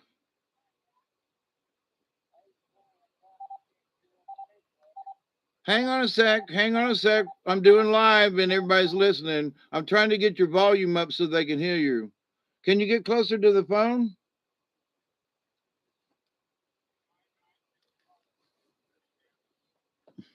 Okay, well, he just said it might not because his phone's messed up. I got 10 folks. There's Milky Way, Elderberry, Michelle, and I think Susie or something. Anyway, in the chat right now.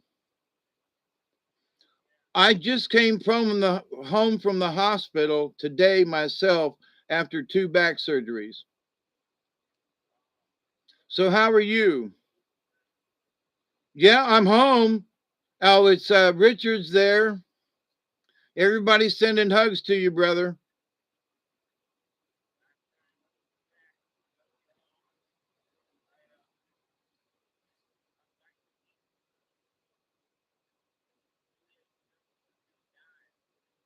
He's fighting. Wait, hang on. Let me relate this.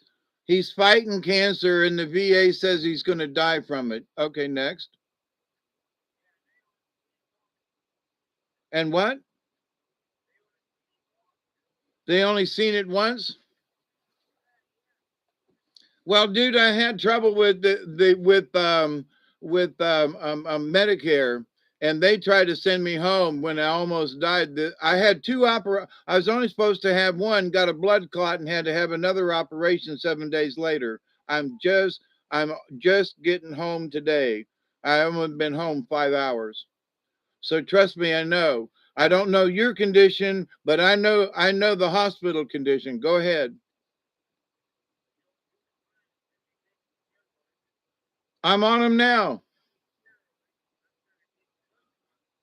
Yeah.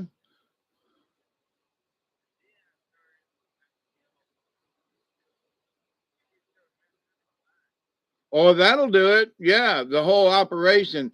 See, I got a blood clot too. Let me relay this to the group.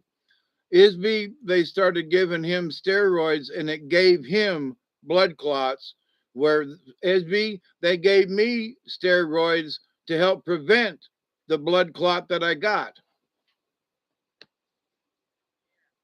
How about that one?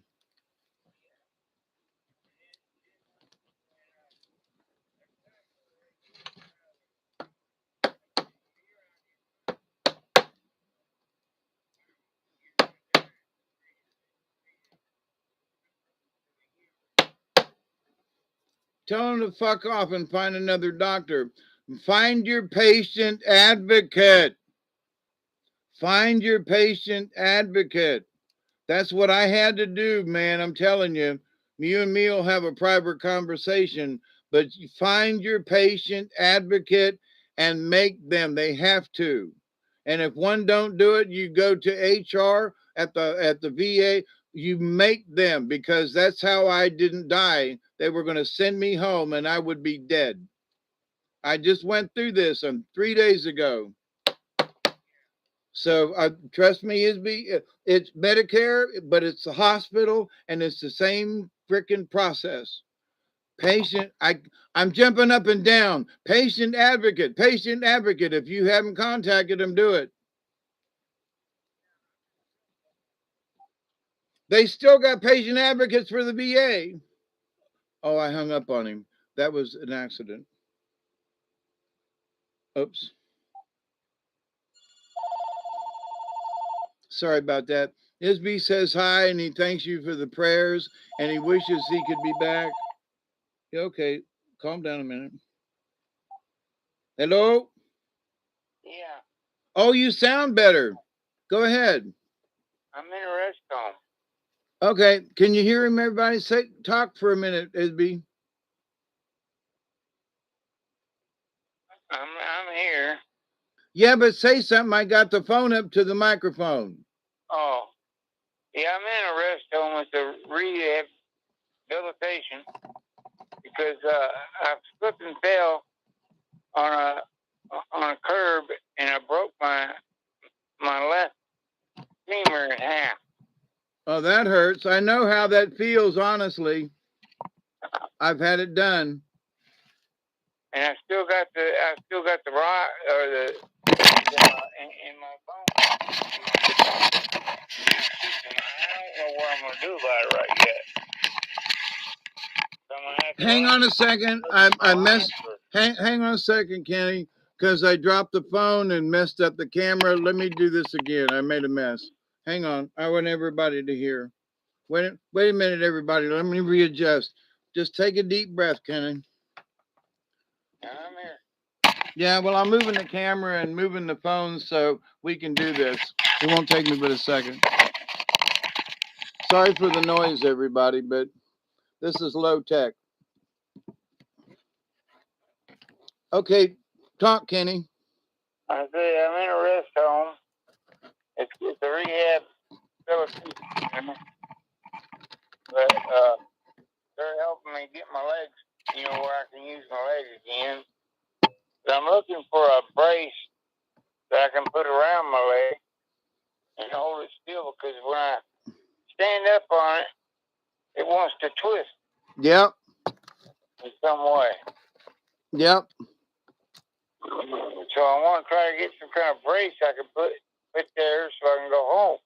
Understood. I got a big ass brace I gotta wear. It's huge. I swear to God, if I turned it around front ways, I could use it for body protection. Can y'all hear him okay? Yeah. Give me a what's his how's his level? Can you hear him? I got the phone right in front of the microphone. Hang on, Kenny, just a minute. I'm trying to see. Yeah, okay. Robert says it's good. All right, keep going. I wanted them to hear you since you called me. Yeah, that's where I'm at, And so, I can't stand on my right femur very long. Where did it break? It's only been about 3 weeks I broke it. Where did it break? How high up or down? Closer to the hip than your knee? Yeah, it's a little closer, I think. To which? Yeah. No, closer to what? It's a little closer to the hip. To the hip, okay. But it's somewhere close to the hip. Okay. See, mine was broken down at the knee. I had to spend 13 months in a cast and on crutches. I understand femurs breaking. And I don't know. I'm trying to think. I used to have a really good brace, a really long one that covered the knee and up the thigh. That's why I asked, but I don't think it would help up near the hip. Any kind of bracing that goes up around the hip is very difficult to brace. Oh, no. Yeah, because where are you going to put it? Down near the knee and stuff. You got the knee and the lower leg and the upper thigh. When you get up towards your hip, where do you put it? You can attach it to your thigh, but then when it goes from the thigh to the hip, that's why those are difficult to find. Yeah, that's what I'm going through. And for it to develop, to heal, it might take, 8 or 9 months or 8 or 9 weeks. 8 or 9 weeks, absolutely. And don't mess with it. If they tell you, what kind of casters? What are you? What's your situation? It's just going to be a brace. That's all it's going to be. No, but I mean, do they have you in a cast? No. No. Okay. They can put you in one of them fiberglass casts that can actually come off. And that's why I think you should get in touch with your patient advocate, because they do have things like that. And you're a fucking vet. Sorry, but you're a vet. And damn it, make them get you something.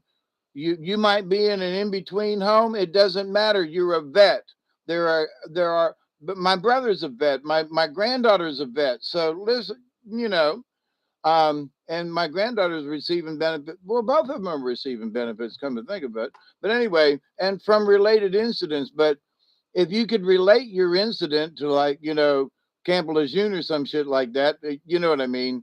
That you can actually, there might be special funds out there for programs. I mean, you're sort of like a wounded warrior, damn it. And get in touch with these people. I was in Camp Lejeune, though. No, I was just an example. I'm just saying, if there was something in your military background that might help you. But my point is, you could even get in touch with some of these people, and if wounded warriors, because you've got a broken leg and this and that, they may not be able to help you directly, but they could point you in the right direction. Yeah. Yeah, they had me in paint lockers. Yeah. Breathing paint fumes. Yeah. I mean, this is an everyday thing for several months. I had to breathe that stuff and get high off of it. Well, quit complaining. Remember, you're live. Yeah. That was when I was in the Navy. Oh, well. Never did. Oh, I know what you're talking about. And like huffing Freon. Yeah. Yep. I remember those days. Yeah, and didn't have no mask or anything on. I was having to leave the thing every few minutes because I started getting high. Joe Sapien says prayers to you, Isby. Okay. So there are folks listening to you, and they're sending prayers, and I'm as they come up, I'm going to read them to you. And Susie Q and everybody's got lots of prayer hands up. Chloe's got thumbs up. So a lot of folks out there are praying for you, Isby. Yeah, I'm desperately looking for lion's mane and reishi and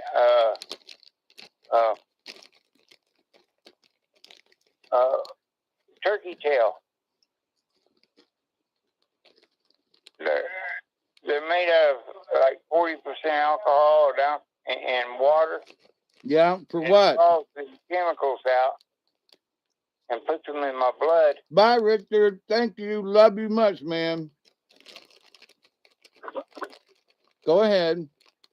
Yeah, it draws those chemicals out of the mushrooms, and it kills cancer and viruses, stuff like that.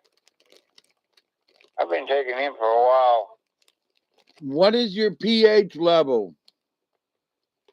I don't know. I haven't. It should be, under your circumstances, it should be above 7 and pushing 9 all the time.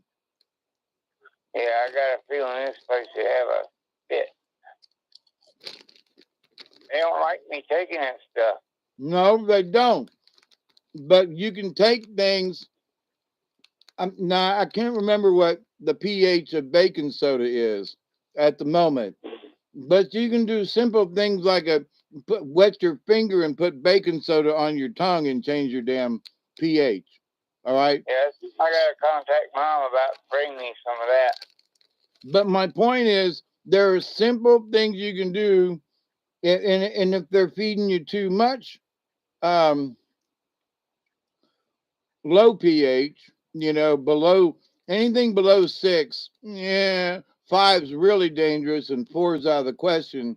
But certain vegetables and things, if they're trying to give it to you and eat it, ask the dietitian and say, I would rather have this, because you can choose a lot of times between a vegetable and one might be better than the other. Okay? It's alkaline, brother. I know. That's what I'm talking about. That kills cancer. I know. That's what I'm trying to tell you. Yes, absolutely. Yeah. But you can control it with vegetables. You can control it with diet. I just came out of 10 days at the hospital working with a dietitian there. Not that I have your issue, but I know because of other personal things and stuff about the pH of things. So if you can help choose your vegetables and your and a fruit bowl or something, you can help control it simply by that. My brother, I'm trying to give you something to listen. I'm a little hyper on my own steroids, okay? And I've just had a pain pill, and I had a 20 just a little bit ago. So, but this is very important though. I found out through my experience the things that you can control. So if you can't get these other things, stop worrying about it, because that just aggravates it, and focus on what you got at hand for the moment. Okay. Yeah. The spirits are talking to me right now, and they're saying, Kenny, take control of what you got within your situation. I have been. And right now, I got like probably 6 ounces of turkey tail, and then I need the lion's mane as much as I can get, because that'll heal my brain. Lion's mane makes your brain grow new brain cells and stuff. Lots of stuff too. They're yelling at me, Kenny. Don't depend on just that. There are other things available. Oh, I know this. Then focus on them too. I'll take them too. Yes. But I know about the turkey tail. I've seen a lot of clinical studies on it. But there are other things than that. Oh, I agree. Okay. There are people that have just changed their pH, period, and have cured themselves of cancer without anything other than what you're talking about that you feel you need. Okay. I'm not saying you shouldn't get it or look, but they've cured themselves without anything else other than changing their pH. And focus, please, Jesus, on that. Oh yeah. Okay, I've said my piece. Yeah, I'm right with you, brother. That's just what I've been doing, Wait, let me catch up. It gives my brain cells what it needs to regrow brains, All right, let me read this to you. Yeah. Let me read this to you. Chloe says GP Brian something might be able to help. Oh, Grandpa Brian, to help with the turkey tail. They have some anyway. If I get him some, where would I send it? Joe says a dry towel straight to the eyeball doesn't feel good. No, that don't feel good. Robert's got your address. Chloe's going to get in touch with him. Ken I did change my diet and drank a teaspoon of baking soda water. It worked on me twice. That's what Chloe says. Cool. All right. So you hear me talk about, see, I'm an old timer, and I growing up down here in the South with a bunch of old timers, and they just did that old timey stuff. They didn't have turkey tail. They had what was around them, but they cured each other of cancer and things. My first father-in-law lived to 94. And he used to go out in the garden and talk to his plants. Yeah.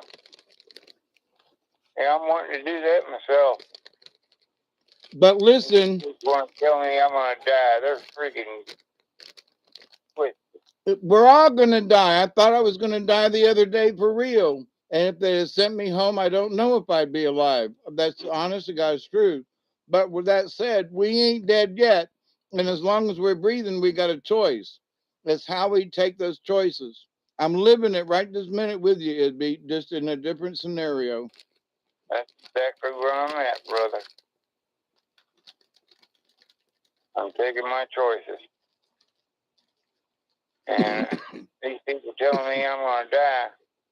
Yeah, sure, we're going to die, but I'm not. Not yet. Well, then there you go. That's the answer. So how you get to that answer is the road you, me, and a good friend of mine of like 60 years, his wife's in with colon cancer now. And so there's a lot of stuff going on. There are a lot of people in many ways suffering like you. But folks our age, and we all have things that we're dealing with. And it seems like a lot of this kind of boils down to some basics, like keeping your peace. Forget all this hocus pocus shit. Well, I was in the hospital. I watched some of these infomercials and stuff, and I was like, I made it to 70, and I didn't have not maybe one of those. None of they're selling one of those fruit juicer thingings. Oh, it'll make you help you live longer and all that shit. I never did any of that, and I'm 70. Yeah. You don't need some of this shit. Some of the basic, simple things, and God's been showing me along the way, is just as powerful as all this other things you think you have to have. Now, not to say they won't help you, but there are simple things that people have been doing for thousands of years that, how I made it to 70, I don't know. But I didn't do anything special to get here. If anything, I was an abuser. So, but it's how you clean up your life after that. It is absolutely has a lot to do with my intent, as well as yours and ours. But the simple things work just as freaking good. Yeah. Because they have for me and some other friends of mine. I mean, there's proof out there. You know what I mean? It ain't some hypothetical, or you got to take this. If you got to have this combination, if you don't have that, you're not going to live long enough. Wait a minute. There are a bunch of us that are 70 in my age group, and none of us had that stuff. And we're other than bone problems and things, we're all still alive. Yeah. Yeah. I got that turkey tail though, and it seemed to help. Good. You know. Well, they're going to see if they can get some. Isby, they're going to see if they can get some to you. Okay, the word's out there. Yeah, I sure appreciate every one of you. I love you all. Thank you. And God told me some months ago that I wasn't going to die. Well, then don't. And I I know that's blunt. I'm sorry. But and like I said, I'm on steroids and I've just been home.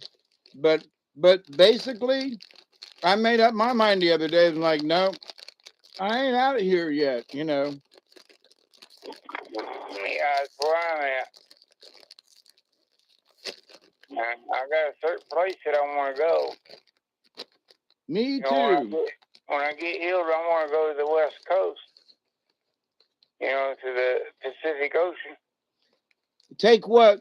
There's all kinds of stuff out there that I can use. There's all. My point is, there's all kinds of stuff all over. Oh, well, it is. But this is a spiritual thing too. Well, yeah, but if you can't get there, let's see. Milky says, Edgar Casey said you should take it too. Take what? The turkey tail, Milky? Barry? Yeah, elderberry's in the house too. Hey, Barry. Yep. Everybody agrees that turkey tail is good. So just know that somehow we'll figure out a way to get it to you. Okay. Yeah, turkey tail and reishi are two of the best in the mushroom.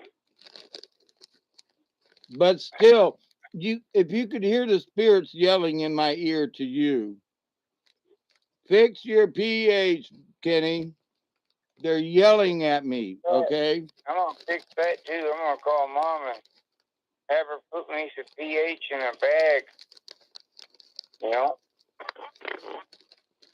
Yeah, but pH. I've studied this years ago. There was a radio station that's now defunct. The radio announcer was sick with cancer. He'd heard about raising his pH. He did, it's off the air now, but he did a whole series on pH and the importance of it and so forth. And he cured his cancer simply by changing his diet to high pH and dropping alkalides. Acids.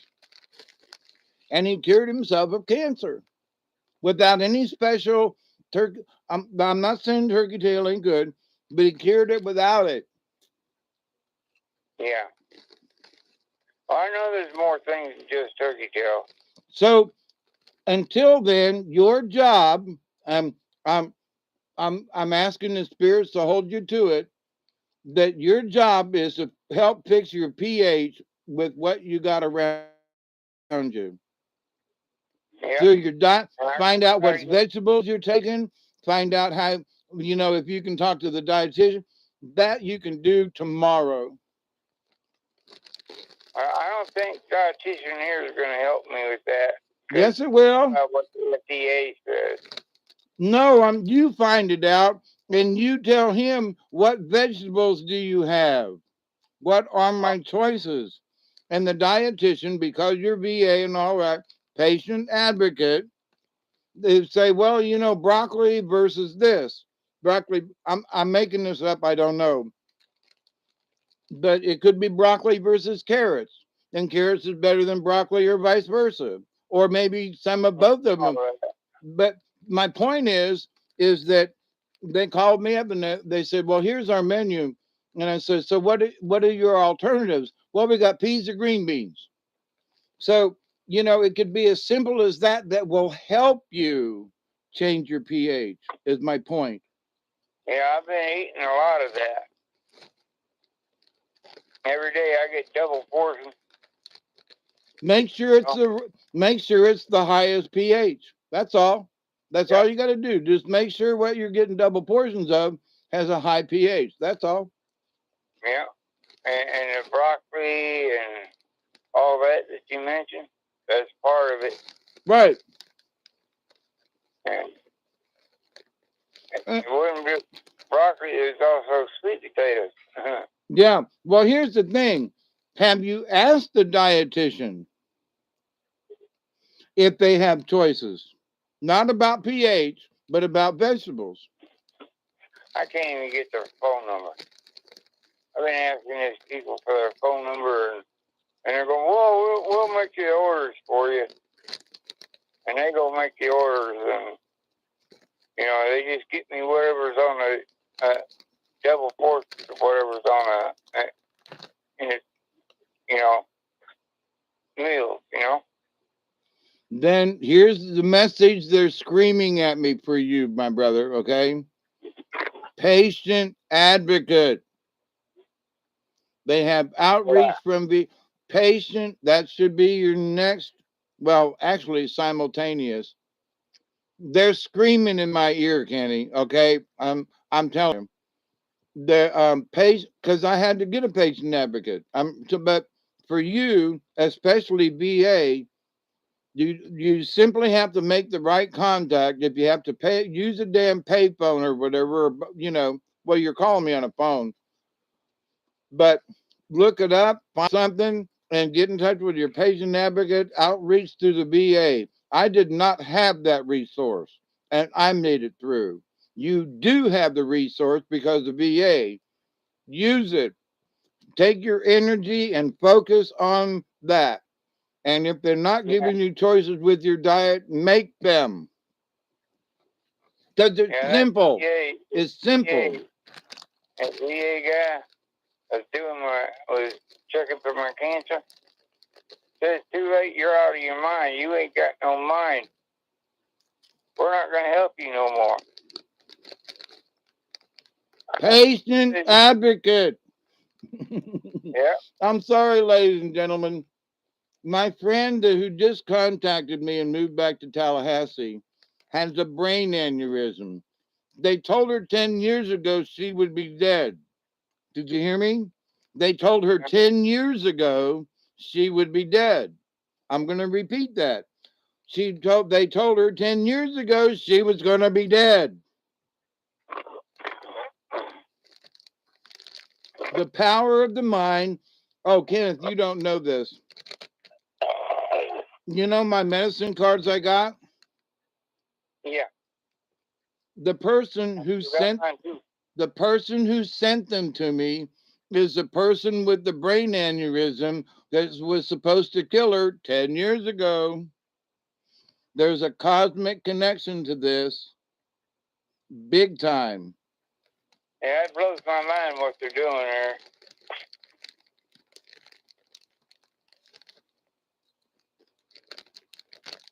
Well, we love you. Let's say, a man fermented elderberries and sugar, then took a spoonful 10 times a day.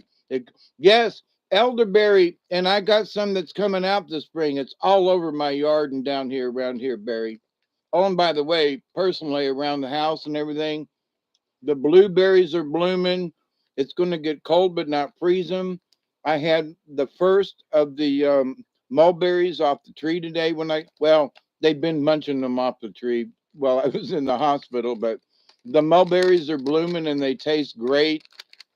So there's a lot of, for me, antioxidants that are growing in my yard, and they're blooming. They're going to make it this year where they got killed last year, just as a side note. But amen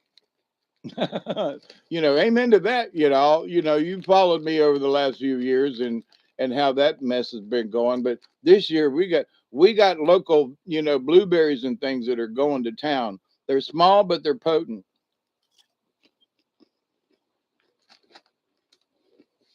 I've been drinking a lot of fruit dairy and dairy also. Some what? Fruit dairy, it's a low sugar thing, but it's got tons and tons and tons of vitamins.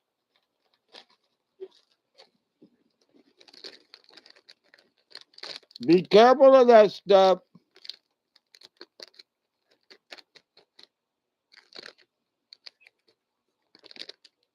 What's up? This is another thing I've learned along the way since I've talked to you, Isby. Through my kidney problems, urology, heart, and now my back. Vitamin D. Vitamin D is key. Huh? Vitamin D3. Yeah, but it's how much you take it. And we don't take enough, especially if something is using it to heal.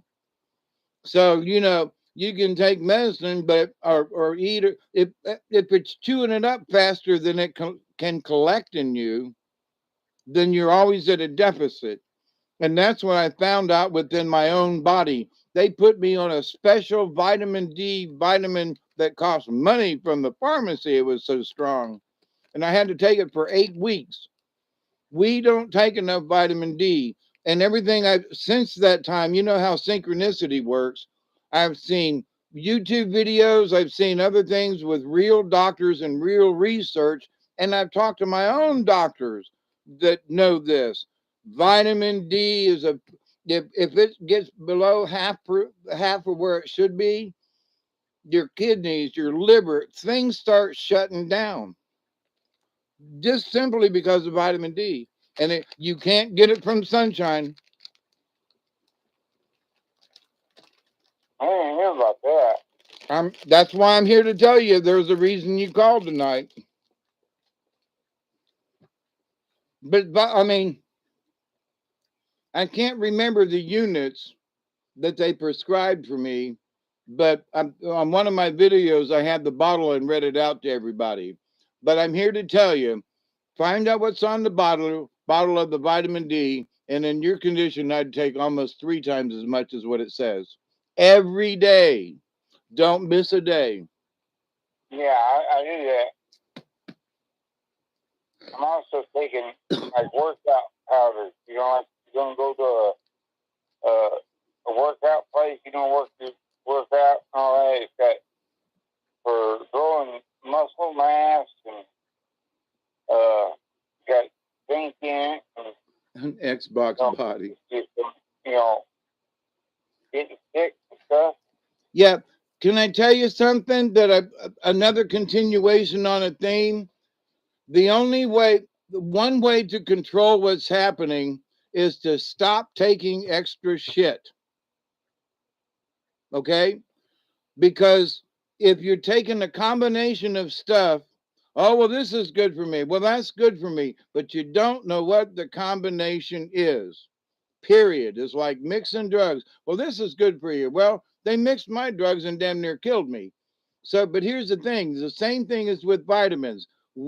Stick with one or the other, but not multiples. If you're doing one thing, stick to the basics, because going in basic chemistry, we were talking about it today, my friends here in the house.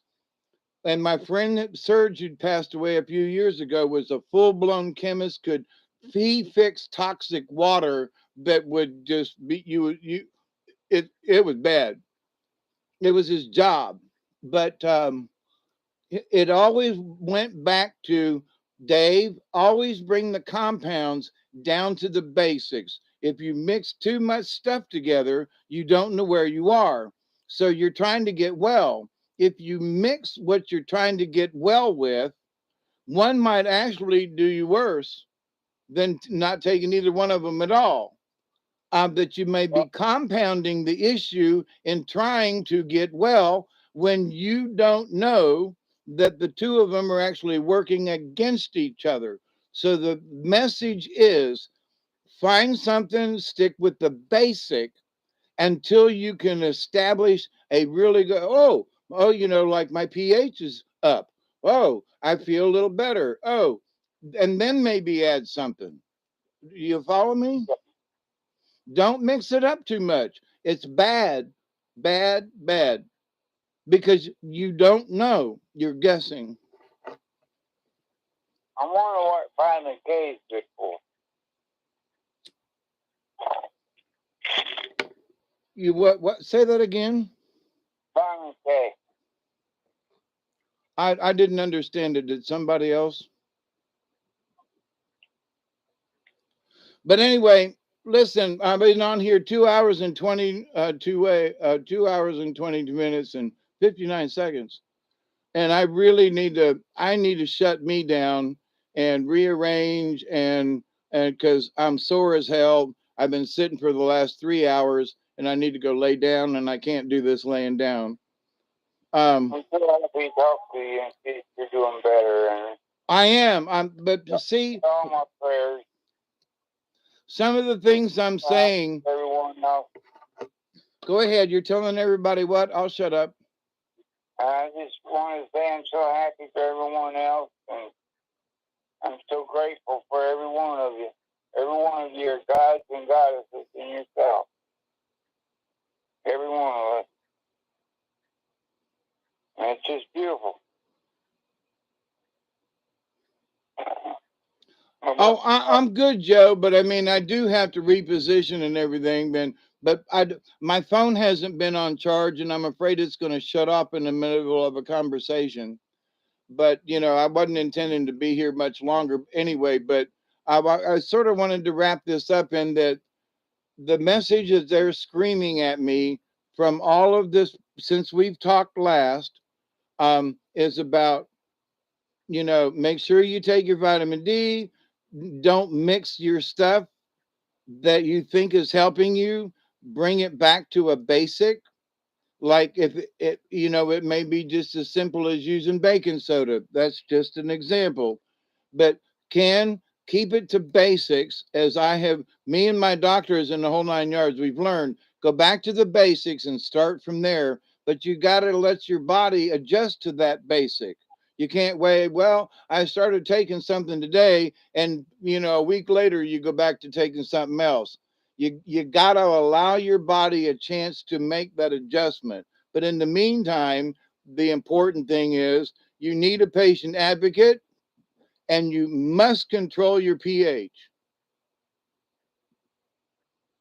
All right, I'll do that.